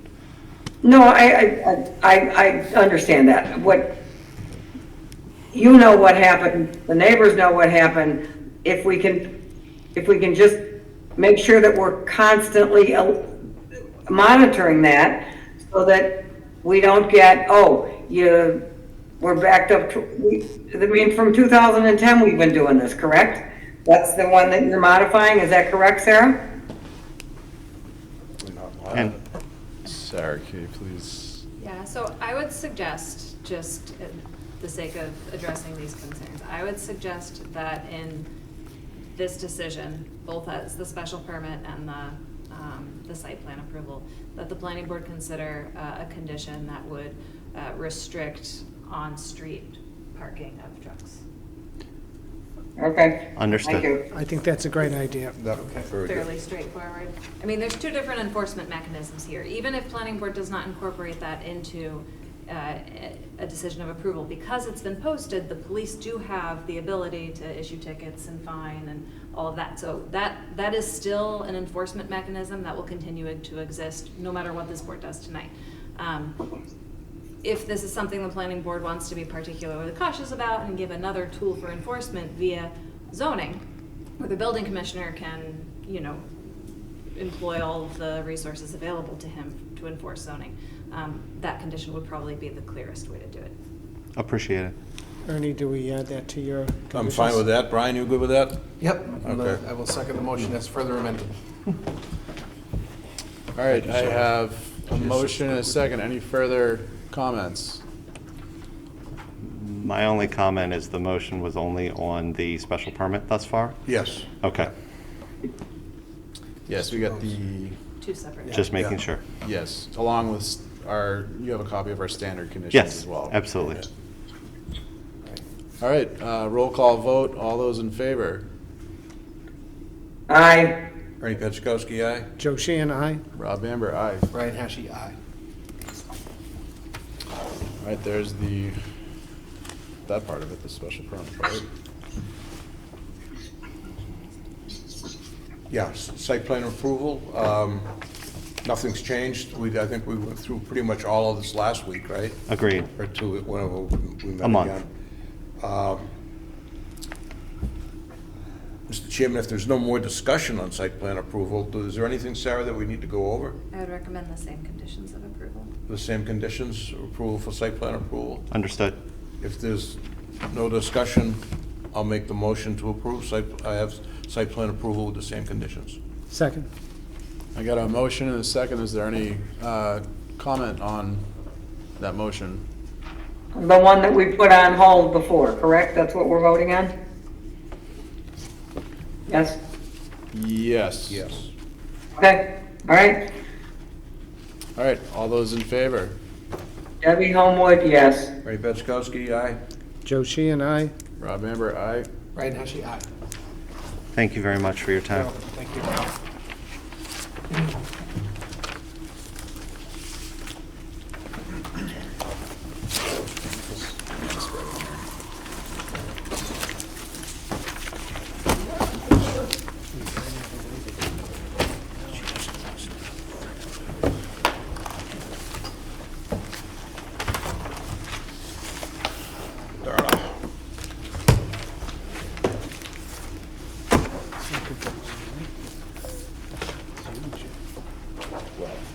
All right, next up, we have site plan approval modification, Moderna, 1 Moderna Way. Welcome. If you could just run us through what's going on and.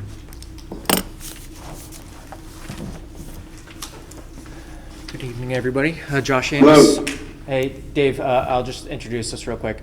Josh Ames, Moderna, 1 Moderna Way, Associate Director for Environmental Health and Safety, joined with Dave Mackwell from Cali Engineering, Luke Kachisi from Moderna as well with our Capital Projects Group. Just here for site plan review, looking to get into compliance with the number of modifications over the subsequent years since COVID, and looking to align better with what the board and the town are looking to accomplish with their bylaws.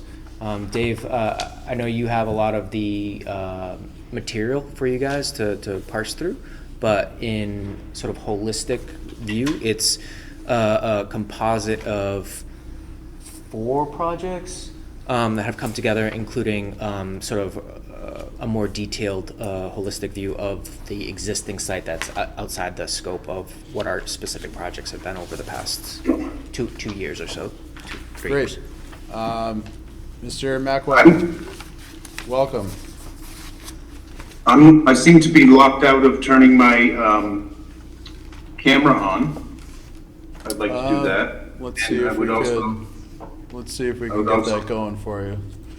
Yeah, I'd also like to share my screen. I'm glad that you can hear me because I don't think a minute ago I seem to have been locked out of that too. All right, now I'm a co-host. Awesome. Great. Thank you. And sorry, I'm not there this evening. I'm feeling a little bit under the weather, and I also created a display that I couldn't get to on the plotter. So I'd like to pull up a plan now where we have colored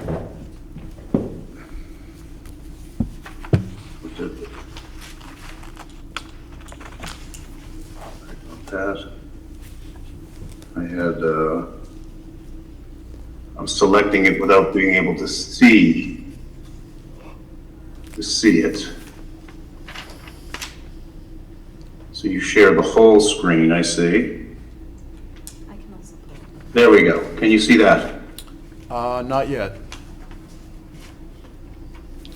Dave, would it be easier if we shared it locally through what we submitted through the portal? No, I think we have it. There you go. Perfect. Great. Josh, thank you so much for the introduction. Glad you were there in person. Again, Mr. Chairman, members of the planning board, my name is David Mackwell with Kelly Engineering Group.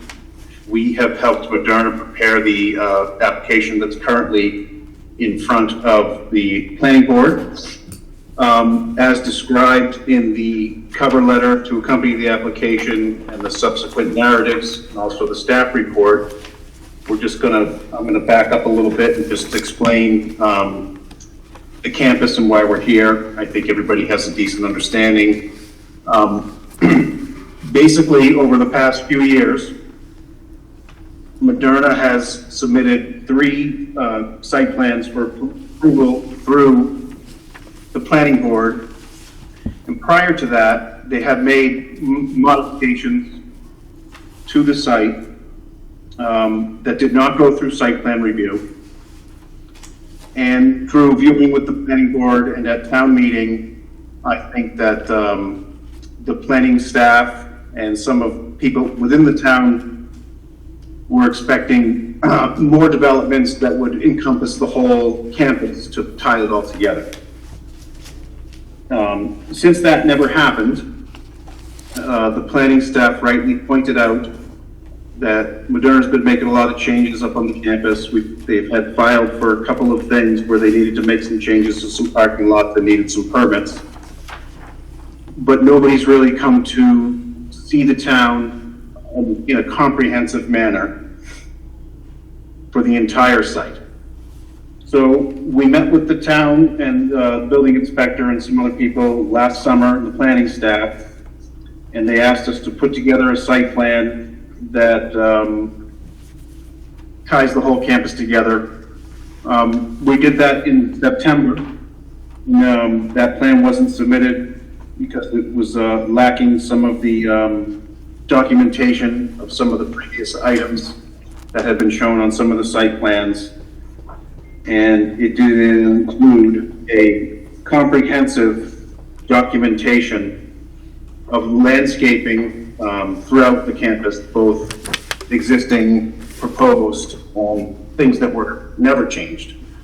So the applicant has taken a tremendous amount of effort to put together those documents, and we took some effort to go through all the projects that have happened, really, what we believe really since 2016, that would affect the land use and the ongoing activities. So I hope that everybody got a chance a little bit to look at some of these things, but I'm going to briefly go through the color coordination of this plan. I've also emailed this plan over so the next, so the members can have this for the next hearing. We're not going to be asking for site plan approval this evening. We did receive some comments from the planning staff, also the fire department, and with the building inspector and conservation. So following the narrative that we put together that's dated September 25th, I'd like to just walk through the campus and some of the changes that have been made really since, Polaroid left, Campanelli bought the campus, some of it was used, then the east part was incorporated. So everything encapsulated in green here is what's now the Moderna campus. It's about 144 acres or so of land. Since we filed the application, the applicant is no longer leasing the land. They have bought all of the land from Alexandria Realty. Purchasing the land came with 4 buildings that have been there for 30, 40 years. The main building, Building 100, is what we call the MTC South. I hope everybody can see my cursor. I'm just going to go clockwise around. Building 200, MTC North. Building 400, MTC East, and the Forbes Mansion. All of those buildings have been here for quite some time.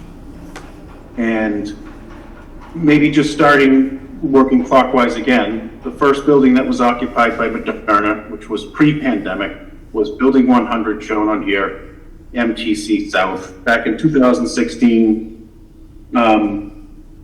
Campanelli leased the building to Moderna, and we went through a site plan review process to make the appropriate upgrades to the building to change it from Aspect Medical, who never really used the building, to a research and manufacturing building for the life science industries.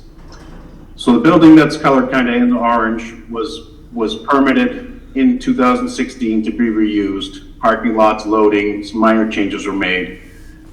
There were some major other structures on the campus at that time. Over in this area, there was a large building attached to Building 100 that really couldn't be reused in a modern sense.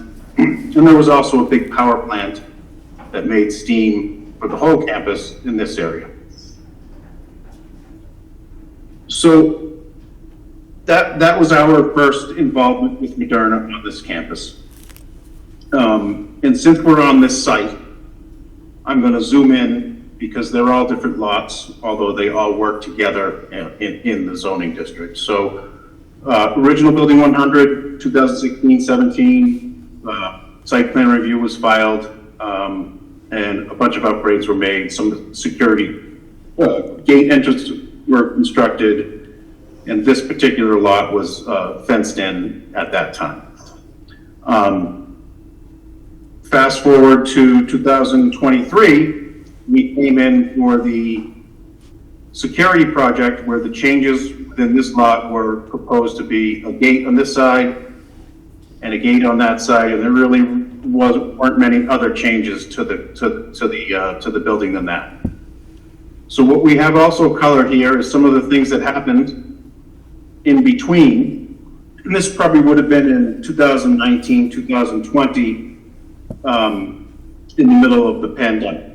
The pandemic started, and Moderna reacted very quickly and immediately leased Building 200. Their previous landlord also reacted quickly and went and purchased this building over here and leased it to them. And they started gearing up to make vaccines and to move forward with their mRNA business of cancer treatments, and also to manufacture the vaccine for the pandemic. So, I don't think it's quite in order with my narrative, because this is MTC South,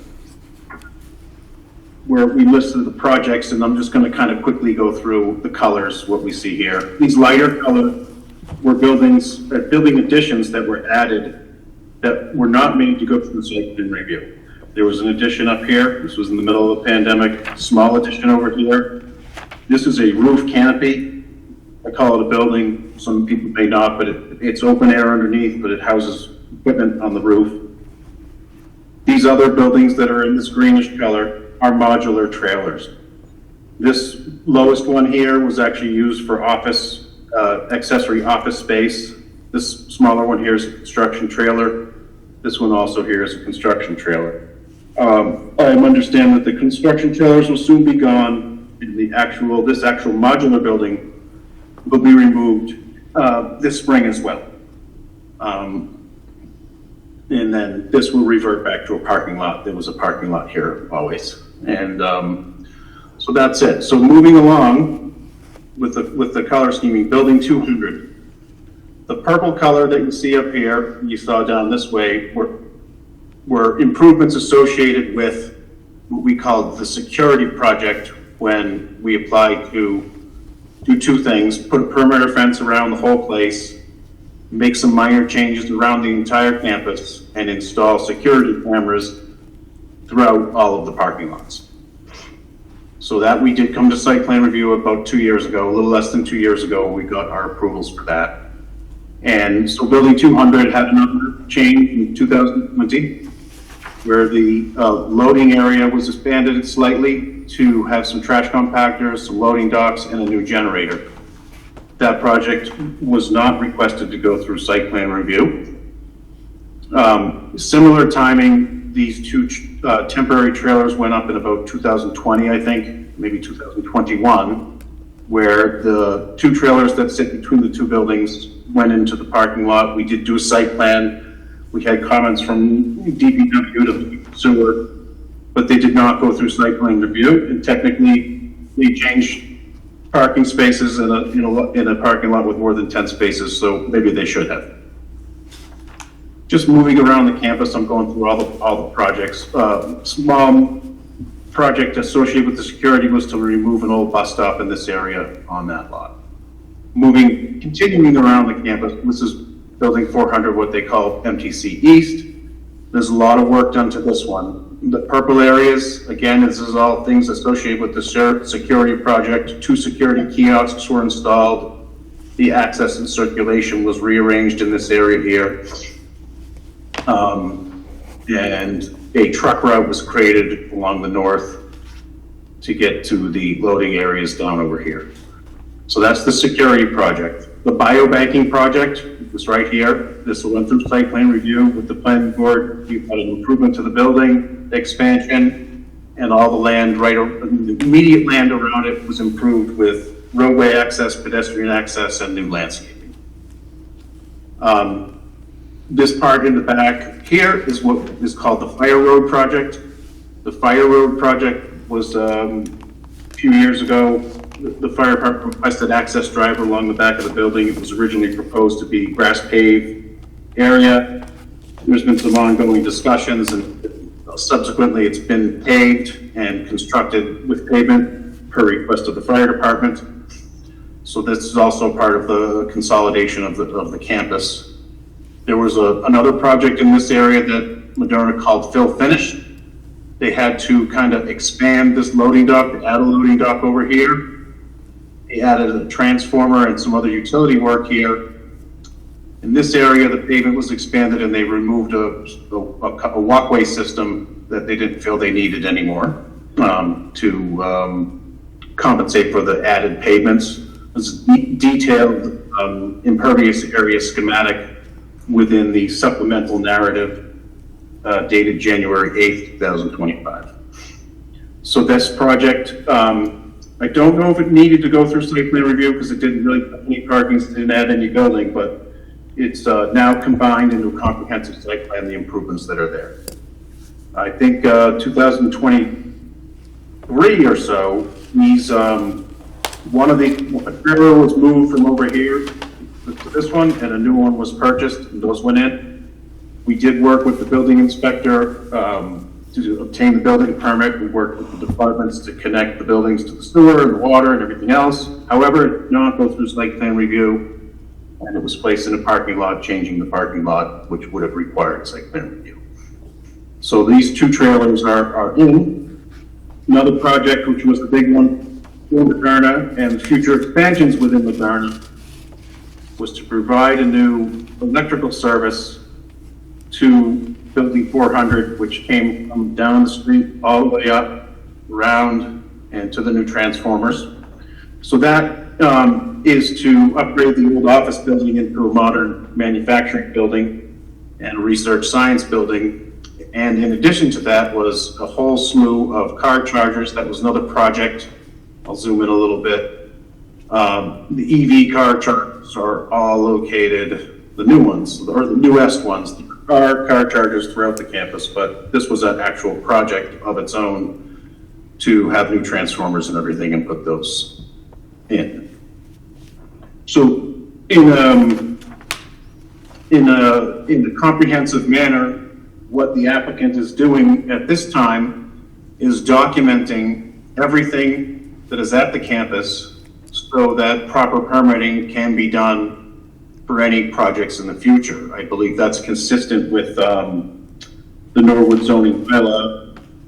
And along with any of the site plans that were submitted in the interim, I think technically a master plan for this type of development is also required, what you may or may not do in the future. The master plan was always the master plan that was presented at town meeting, which Moderna's plans at that time, a couple of years ago at town meeting, were to really improve this campus with more buildings. I think it even got as far as filed with the planning board. There was a large building proposed over here, a large warehouse over in this area. We're contemplating building a bridge to connect the two areas, and kind of over the past year or so, a lot of those projects were halted. In addition, the Forbes Mansion was targeted to become Moderna University with a major addition and a major renovation. As far as I know, that project is also on hold. Another office building was contemplated in this area. I don't think that project really got off the ground. I know Moderna University, we actually had designs for. So what we're trying to do is just bring the campus back into a form consistent with the site plans and the modifications that have been made during construction to those site plans, and any other miscellaneous changes that happened at the campus in the past 3-4 years. One of the large undertakings that happened that were commented on, and a lot of it was about documenting landscaping. And they made a big effort, hired an arborist and landscape architects to go through the entire campus and document all the trees and shrubs around the entire campus. So there's a thorough understanding of all the trees, all the landscaping, all the parking, and all the features throughout the campus. I think that was the goal of the supplemental, the request that the application wasn't complete, because technically, if you file a site plan review, you're supposed to show a lot of those things. Campus this size, we were doing a small project, we probably would have asked for a waiver, but I don't believe any of those waivers were requested.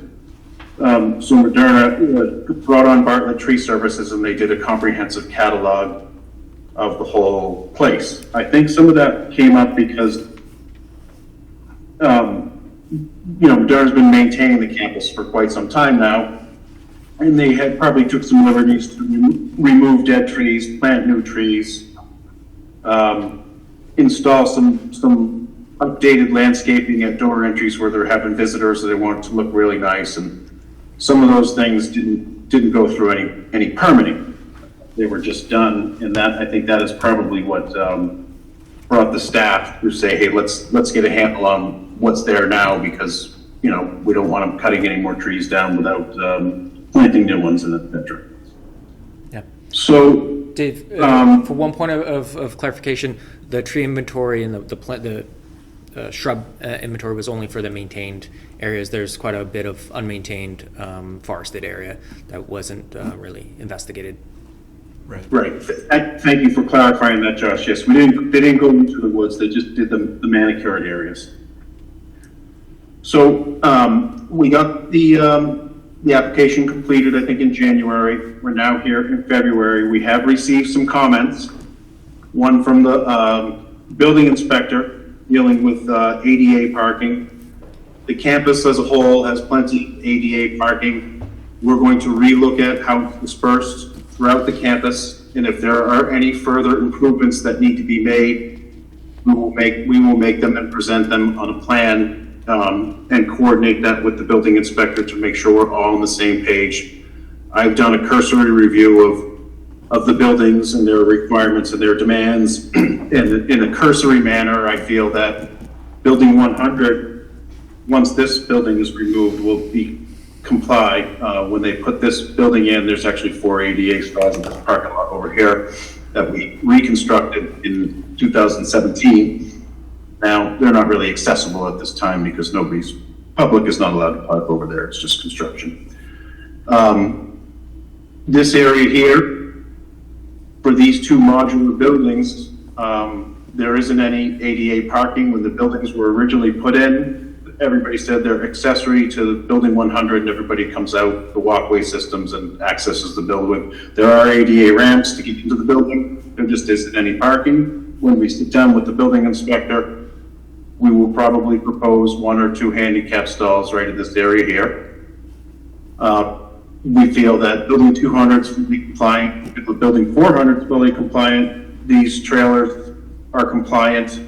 And the mansion, I don't think has any ADA parking. There's some significant grade changes between the parking lot, and there's a bona fide drop-off and ADA ramp up here. As time moves forward, as that building is occupied, I don't know if it's even occupied or not. We'll probably put some ADA stalls up in this area to access the ADA ramp, which is up this higher level. The parking lot really is down at a lower level. You'd have to come up 2 flights of stairs here or enter the lower level at the bottom. So those were the comments. We did get a chance to fully review the staff comments, and we concur with those. Especially in how this should work and in the next steps. We think those are great. And we also got a chance to look at the fire department's comments, which we think we can address pretty simply by making a simple plan modification and making sure that we have all the appropriate firefighting measures at the campus. Yep. So, Dave, with that, if I could interrupt as well. I'd like to turn the microphone over to either Josh Ames with Moderna or Lou Haze with Moderna, who have been working with me on assembling the plan and the documents. So I'd like them to fill in any gaps that they feel that I've missed or make any statements that are consistent with the proposal from Moderna. Yeah, absolutely. Thanks for the background. If I could just ask, now that we're on the fire department. Yep. The things we're addressing here, one note I have is access to MTC South Fire Department connection. Yeah, so actually that was one thing that I wanted to bring up. Okay. There is a standpipe outside the fence here that services the building. There is no additional standpipe for that building.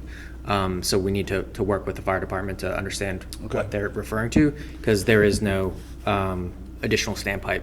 But if there were, we'd be more than happy to make any modifications. Another point of clarification for that is that in the event of a fire, whenever the fire alarm does go off, all our gates do open, and the fire department has free reign. If there were any stockade fences or the like, we would ensure that there was a Knox box that was available for them. Okay. And we're actually in the process of installing a number of new Knox boxes actually for other purposes.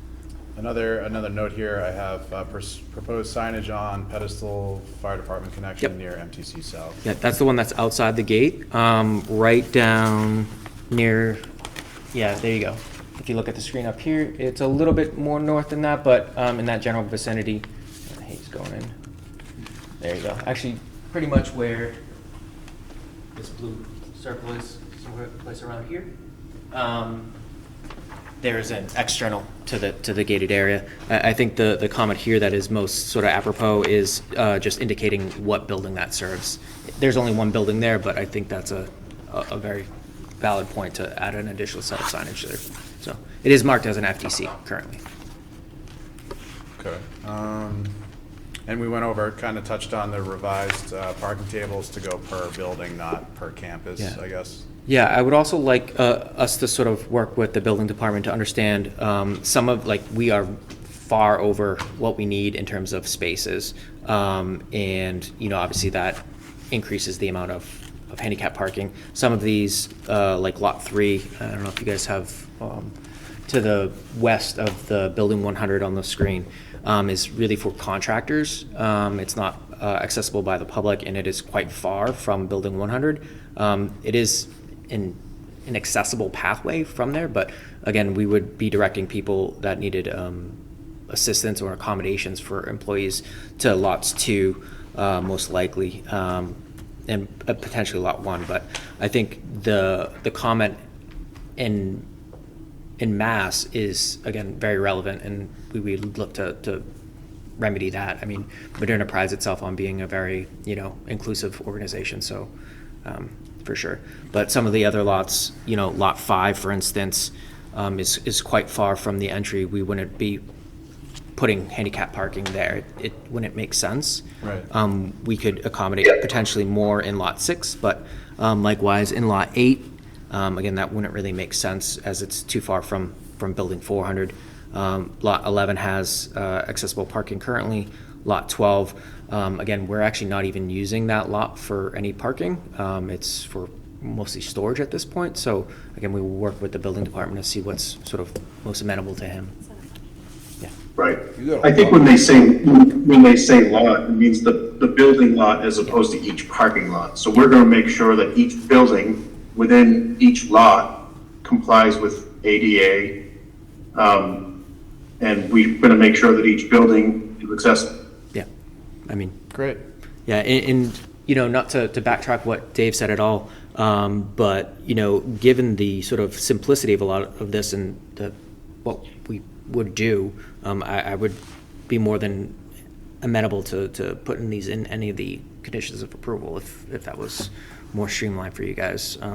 Like I said, the tractor trailer parking actually is already modified on here. For several months, we haven't been using Lot 10. So it's already on for the tractor trailer parking. If you look at Lot 5, there's already indicating. Does that reference MTC East?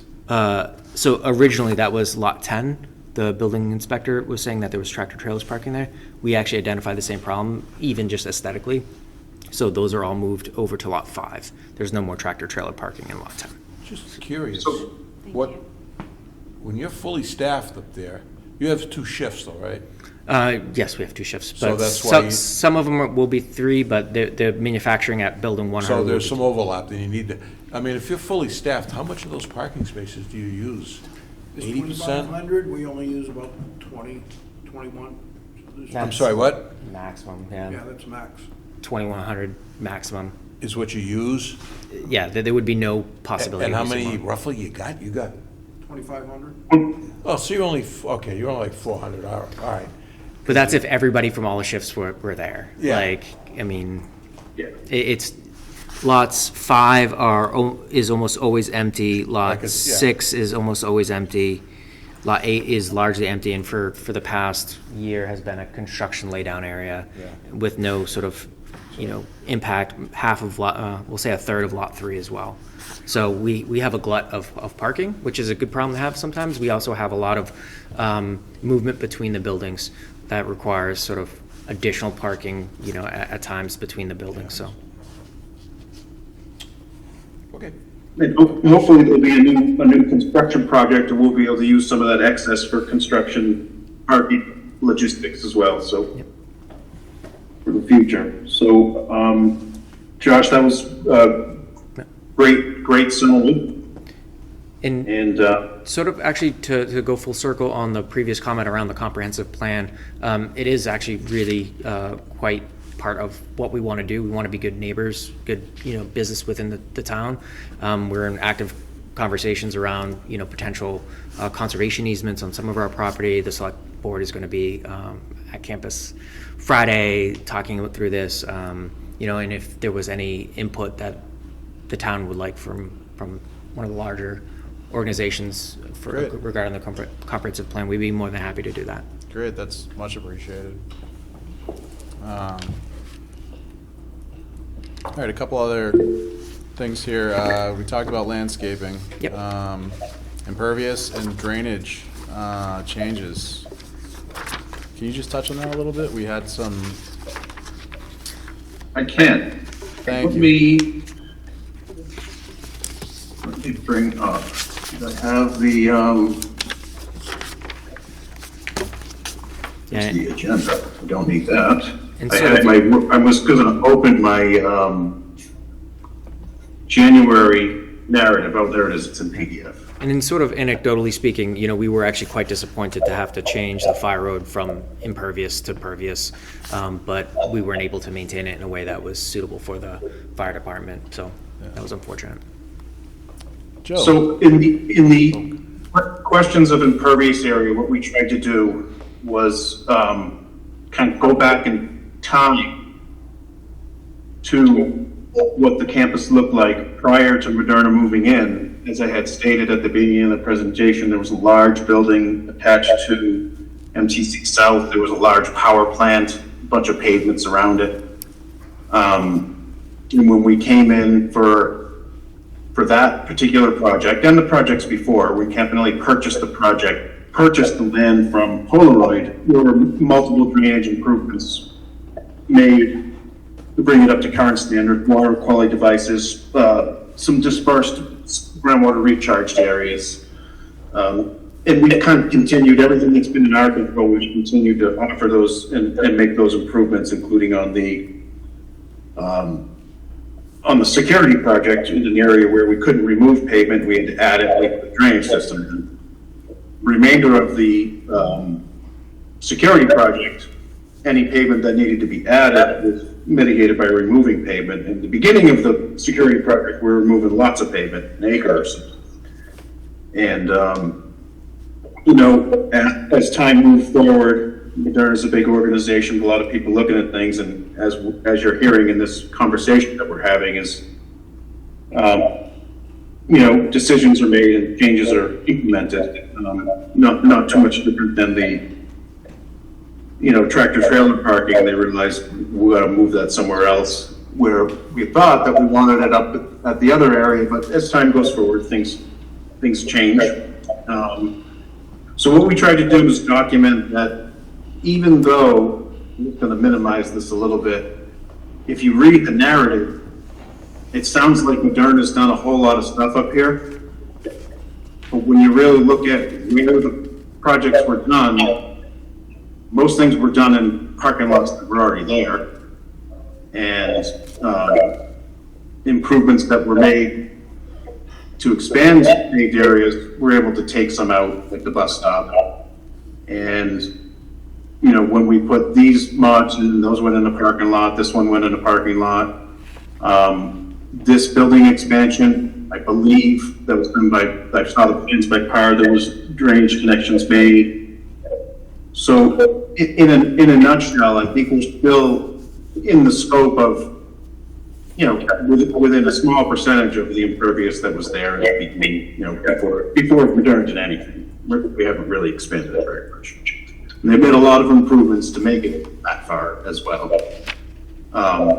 All of the new improvements in this area here, so developed swales and worked hard with the Concom security project in this area. This was all paved before, at least we put some islands in. Similarly, on this side, we removed pavement. So we tried to do our best to document the impervious areas in the narrative. And could you share that summation? Go ahead. Could you share that summation with the board? The percent different? I know you had done that calculation previously. The percent of change? Yeah. I did not calculate how much it changed in percentages. I thought you had. But in the, you know, in summary, from 2016 to now, you know, there's still 26,000 square feet less impervious area. Some of which had made, some of which has even been put in infiltration systems. There's water quality devices all over the place. And then MTC East, where there really was some impervious added, it was fully mitigated with modern drainage systems. So, sorry, would you consider there's less runoff on the site now than there was previously in 2016? There's probably slightly less runoff, yes. Because we've added drainage and not really increased the impervious very much. Does anyone from the board have any? Yes, Joe. Just on the fire road, I know that the fire department asked for that change on the pavement. What was done to mitigate? Was there more plantings or? There was an additional. Yeah, we put So some retention I can answer that one because I looked at the documents. We didn't do the design or the redesign, but I did take the documents that were done and I reviewed them. As they put vegetated swales, subsurface infiltration systems in, and landscape mitigation for anything that has to be cut down. The only remaining part of that plan, which is being details of conservation, is when they had to change it from grass paved to pavement, they had to put drainage improvements in. Those drainage improvements required them to cut down, I think, 5 trees. And they're going to plant 5 new trees in the spring at the direction of the conservation agent. I think that's the plan. Please correct me if I'm wrong, Lou or Josh. No, that's correct. So it's an improvement. Yeah. And the way the road was, according to the fire department, they certainly need it. They've got a large trucks coming in. Exactly. And they were concerned about the settling of the impervious pavers and, maintenance of plowing and the like back there. It's quite difficult when you have the impervious pavers and not to tear it up. So trying to find that balance, we weren't able to do it to the desire of the fire department, unfortunately. That's important. Yep. Any other comments from, any questions from the board or? I think we have some things we could sort of go over right now, a list of waivers possibly, if the board's so chooses. These are, yes. Before you do that, I just had a question. Are there any outstanding comments that need to be addressed, or have they addressed everything at this point? We have a bunch of letters here that have to be addressed. We talked about the fire department. Talked about the parking tables. The Talked about tractor-trailer landscaping, parking. drainage. Sarah, is there anything I'm missing here? No, so I think just if I can kind of go backwards here for a moment. The comprehensive plan that's before you that Mr. Mackwell and Mr. Ames have described is helpful to show you kind of what's gone on site-wide, and I think this is going to be, as Mr. Mackwell said, a great tool for Moderna as they make changes to the campus going forward. But it is important to note that a lot of the changes that were made here did not trigger site plan review. They're not asking for retroactive relief on anything because they were projects that were fully permitted with the building department, didn't require site plan review. So the real focus points for you all this evening when you look at these plans, the modification that's being asked is for those small handful of changes that were made on the site plan approvals you did issue, right? So I think that's helpful for you to kind of narrow your focus because there's so much information here, there's so much to look at. Really, you're narrowing in on a series of circumstances that required some on-the-ground deviations from what you approved. And I went through that in my memo. Mr. Mackwell's letters were helpful in kind of describing what those were. The fire road is one. So that's something you should discuss, I think. The guard shack. While it's helpful to talk about, since 2016, it's really like that question about, well, how is the impervious that was lost when the fire road was paved, how is that mitigated? You're really looking at those changes because what you're comparing is the plans that you approved for that fire road to what's before you now, right?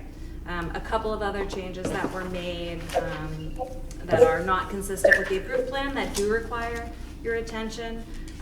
There were some areas of landscaping where the mulched areas around the perimeter of the landscaped areas by the biobank were replaced with river rock. That's something you should probably discuss and talk about and make sure that you're comfortable with, because that is a change. And then there's also some plantings near the guardhouses and the security kiosk approval that were eliminated. And I believe one planting island itself was removed. And so those former, you approved them as impervious areas, they are not any longer. So you should have a conversation and just address those, because those are the changes between what you specifically approved and what's there now. Yep. The fire road, the landscaping, and I think that's everything. These are a fairly small number of changes, but I just want to make sure they're called out specifically, because there's a lot of information here, but those are the real changes. Yeah, and to double down on that, the River Rock was 1.5 foot wraparound around the front of the biobank. If you could zoom in on that area.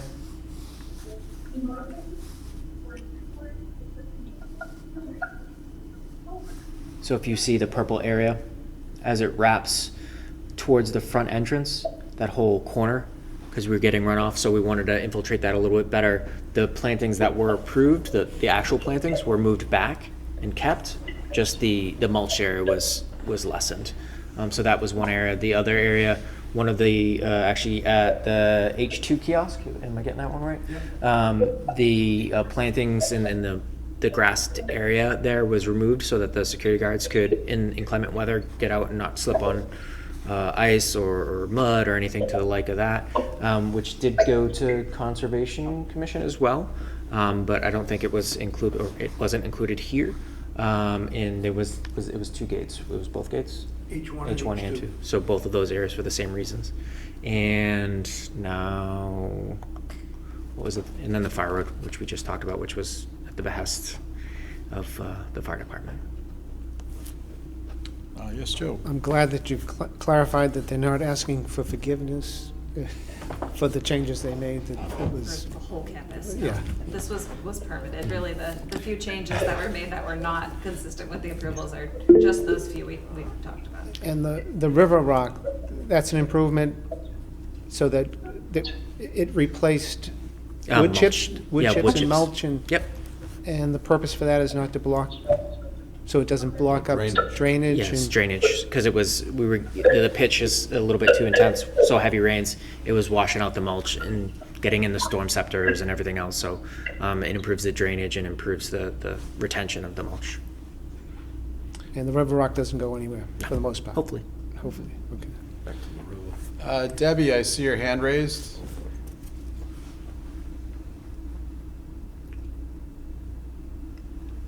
The time and effort it went into. My question is the Norwood campus, does that include the buffer zone? Are you referencing the tree inventory? Yes. So all along Route, 1A or what do we call that road there? Only No, the maintained It areas. doesn't include anything that's outside of the developed areas. I just brought up the pictures again, where they did them.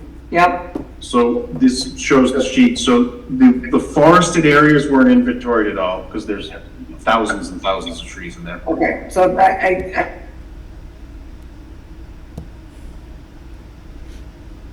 We lost you again, Debbie. But I think they documented, that can't be right, Josh, they documented exactly 666 trees? You gotta be kidding me. In the narrative as well, they did populate some of the native species that were observed but not documented as well in those forested areas. Yes. Sort of anecdotal. Yeah. So since you've got me back, Yes. the question is, we all know what goes on with Old Washington Street and the runoff, and you're gonna get, so we're not touching the wooded area that is running off down on to Old Washington. No, actually, to the contrary, we are looking at a potential capital project with the F&E team right now with the, what lot is that? Over by the mansion. Where is that? That's not before us tonight. So. In air jog? Yeah, in lot 12, there seems Okay. to be some stormwater issues that we want to rectify to ensure that both existing retention basins are better utilized during heavy rainfall and snowfall. So to help mitigate some of that runoff that goes down to upland. Okay. I'm sure those questions are gonna come up, because they did when we were doing that single unit on the other side of Old Washington, remember, gentlemen? At one house? I do remember. Okay. And the neighbors were complaining about Moderna, and we said, Moderna, you know, so we just have to watch the buffers. I just would like to watch the buffers. Oh, And I absolutely. love them. Thank you. It's my evening reading material. Yes. Thank you, Debbie. Okay, so as far as the River Rock replacement of the mulch, how does the board? I'm fine with it. I can't believe we're even discussing change. All right, That has to be Deborah. discussed as a waiver, but I'm fine with adding River Rock. Any comment, Debbie? No, it should have been River Rock to begin with. Have I complained about mulch enough for the last 20 years? Sorry, go ahead. No comment. How about the removal of planting near security kiosks for the safety of slip and falls during the winter? Makes sense to I'm me. good. Good. Very good. And the request related to the fire road design, removing impervious pavers for something more durable for the fire department and plowing. Well, that makes sense to me. Makes sense. I mean, it's hard, like you said. Though it's great in the summertime. Yeah. But in the winter, if you got to plow and you dig up those pavers and, you know. It's all I mean, uneven you're better off putting a gravel road in than you are that stuff. Okay. And, you know, gravel roads Settlement. They're can be there. plowed and the water drains through them, so I'm fine with whatever the fire department wants, Great. personally. Okay, so those are the more pointed changes that we need to go on.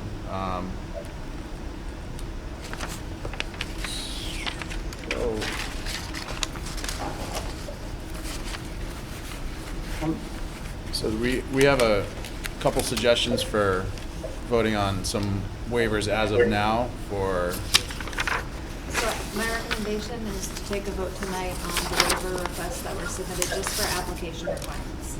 Correct. Not necessarily any specific elements of the plan. That can be satisfied with an overall vote of approval when the board feels it's ready. But for tonight, I would recommend holding a vote simply on the application waiver requirements. Things like architectural renderings that are Yeah. typically involved with a site plan application were not necessarily applicable here. I think it's appropriate to hold a vote so The that lighting. they know they don't need to come back with all of that information. Right. to continue. thank you. The list here, number 1, revised parking tables to demonstrate compliance per lot with AAB and van space requirements. Good. It's, Yeah, absolutely not a problem. we've gone through all of this. Revised plan to show tractor-trailer parking lanes in MTC East. Which is already included. Yep. Revised fire department access to MTC South, fire department connection. Proposed signage on pedestal FDC near MTC South. Is the board willing to vote to approve those 4 things that we kind of walked So through? those aren't waiver requests. That's Oh, I'm sorry. outstanding. Outstanding issues. Oh, They okay, would okay, need to that's, work on Right, before but- okay. next year. Yeah, those are the So concerns. waivers are I can pull them up. plan sizes, Oh, utility that's, information. yep, and I've got that, sorry. It's way past my bedtime. All right, so I'll go through the list here. Issue a waiver, letter A, issue a waiver for sheet size. It's basically the size of the plan, the plot, to allow 30 inch by 42. So it's smaller prints. Do you want me to go through all these? Do we have to vote on each one individually? If you feel comfortable, you could do it. Has everyone read the waivers? Mm-hmm. All right, excellent. Thank you. Do I have a motion to issue the following waivers? Do we have to vote on that? Mr. Chair, I'll make a motion to approve the waivers as submitted on this evening. We got a- Second. Got a motion and a second for the waivers. Any comments? All right. No, I'm good. Seeing none, this is a roll call vote. All those in favor? Debbie Homewood, yes. Ernie Petchakowski, aye. Joe Sheehan, aye. Rob Amber, aye. Brian Hitchie, aye. Excellent. What's the wish of the board at this point? I think we still have some outstanding questions, correct? Sarah, we, for continuance, or have we answered? You know, I'm looking at the one from Gary, the one from the fire department. Have these all been? It sounds like we need to have some further discussions with I mean, the only item there would be the secondary FDC connection, which doesn't exist. Again, we're more than happy to create any access to anything that they want. If you So- want to do it tonight, we I guess my question, sir, is, so we got these letters, one from Gary dated the 13th, fire department dated the 12th, Carolyn, that's dated the 18th, that's on the trees and the bushes and stuff, I'm not sure about that. But the, do you have to meet with any of these people and I mean- knock stuff out that is, we have to provide a revised parking table to demonstrate the compliance, which we're more than happy to do that as a condition of approval if that is amenable to anybody. is that something, Sarah, that is not a deal breaker for tonight? If they submit it and to you and I you? would feel more comfortable having That's fine. kind of a letter from the building commissioner indicating that he's okay with what's proposed before the board issues its approval. Just it tends to be tidier. Yeah. Rather than maybe having the back and forth after planning board. So we're asking for a continuance to the next I meeting? think a continuance would be appropriate, but I think these are relatively easily.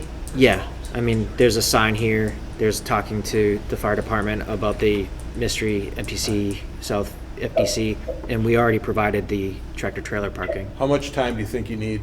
When do we meet again, Sarah? The 12th? the 12th. The 12th? I mean, do you want to go then, or do you want to go after that? No, the 12th should be fine. You think you're No, gonna? we don't meet on the 12th, so we meet. 24th. Yeah, I think it's the 24th, right? Yeah, so my recommendation was to continue to March 24th. Gotcha. And then That's our next have meeting? a deadline with revised plans To to you for be the- submitted to yeah. the department. Yeah, I give it ahead of time so Yeah, she yeah. can review them. Yeah. Of course. So that's So- my recommendation. We do have one tentatively scheduled for March 10th, but I don't know if we have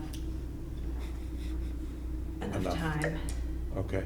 So I'll make a motion, Mr. Chairman, that we continue it's not a public hearing, that we continue the hearing until March 24th at 7 o'clock at the Senior Center for purposes of taking in additional information.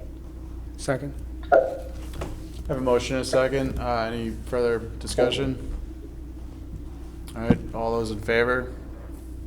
Debbie Homewood, aye. I think, Sorry, just continue to date and time. March 24th, 7 o'clock. Norwood Senior Norwood Center, Senior also Center. on Google Meet. Okay, also on Google Meet. March 24th, 7 PM. All those in favor, Debbie?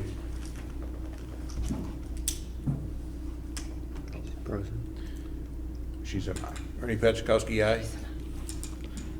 Joe Sheehan, aye. Rob Amber, aye. Brian Hitchie, aye. We'll get back there. It's for Gary. Shall we wait? Got it. Just report out. We got four, so we Great. got four. All right. Thank you so much. Thank you. Thank you very much. See you Thank you for in your March. time. Thank you.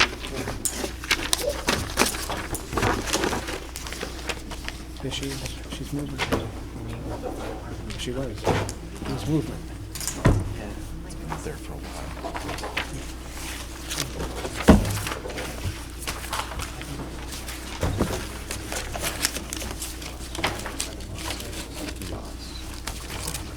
Good idea. Whatever happened to Patel? Is he still with you guys? Did he get transferred, or remember him? Who? Patel? He retired. He retired. Yep. He was a young guy. Moderna millionaire. He made all that money on your stock, huh? And he- Good night. Unfortunately, I started too late.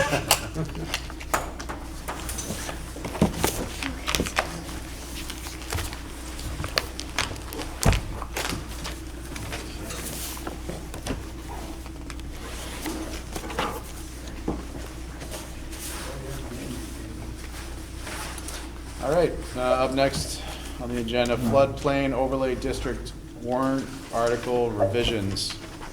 I think this was something that the town was required to kind of fill in the blanks between the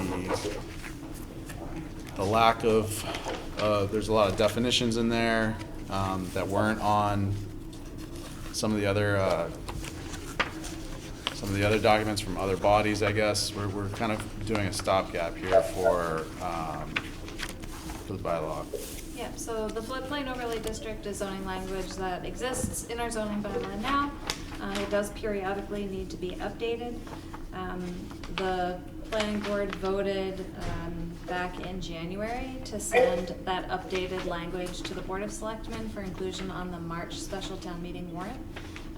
As you know, March special town meeting is not happening. The selectmen decided to hold on to those articles until May, which turns out to be decent timing on our part with this one. We did receive some comments back from a floodplain engineer at the state's Department of Conservation and Recreation, recommending a couple of very minor edits to the language. So I would recommend that the board, if it has reviewed these edits, I would recommend that you take a vote to submit the revised language to the Board of Selectmen for inclusion in the March town meeting warrant. Just so. Or do we make it to May? Sorry, to May, yes. So when it goes, when it goes on in May, it'll be complete. We don't have to do a separate article. Yeah, it won't be an amended motion or any of that, so. It'll be a clean. It's pretty much, Mr. Chairman, pretty much housekeeping, definitions, legalese, things like that. So I'll make a motion to approve and pass on the changes in the floodplain. I'll second that. Great, I've got a motion and a second. Is there any discussion on the motion? Ms. Homewood? No, I'm sorry. I was raising to say aye All right. before I got out. All right, all those in favor? Debbie, Homewood. She said aye. She said aye. Ernie Petchakowski, aye. Joe Sheehan, aye. Rob Amber, aye. Brian Heskey, aye. All right, that passed. All right.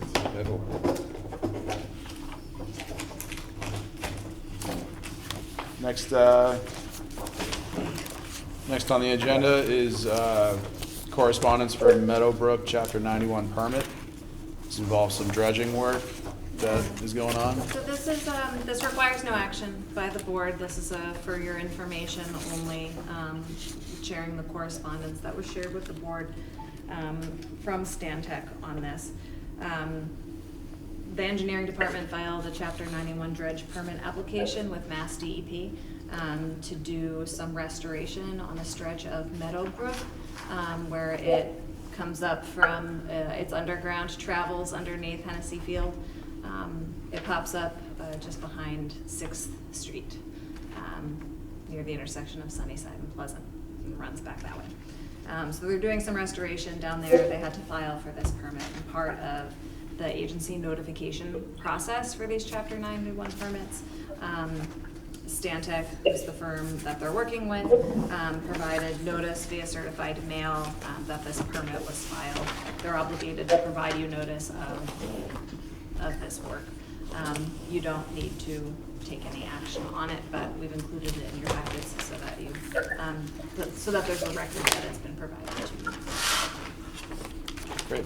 I was surprised it was only 33 yards. It seems like not a lot. 33 yards. Cubic yards, yeah. All right. Awesome, thank you. Approval of minutes, everyone read their minutes. Yes. We have a motion. We have minutes from January 6th and January 14th.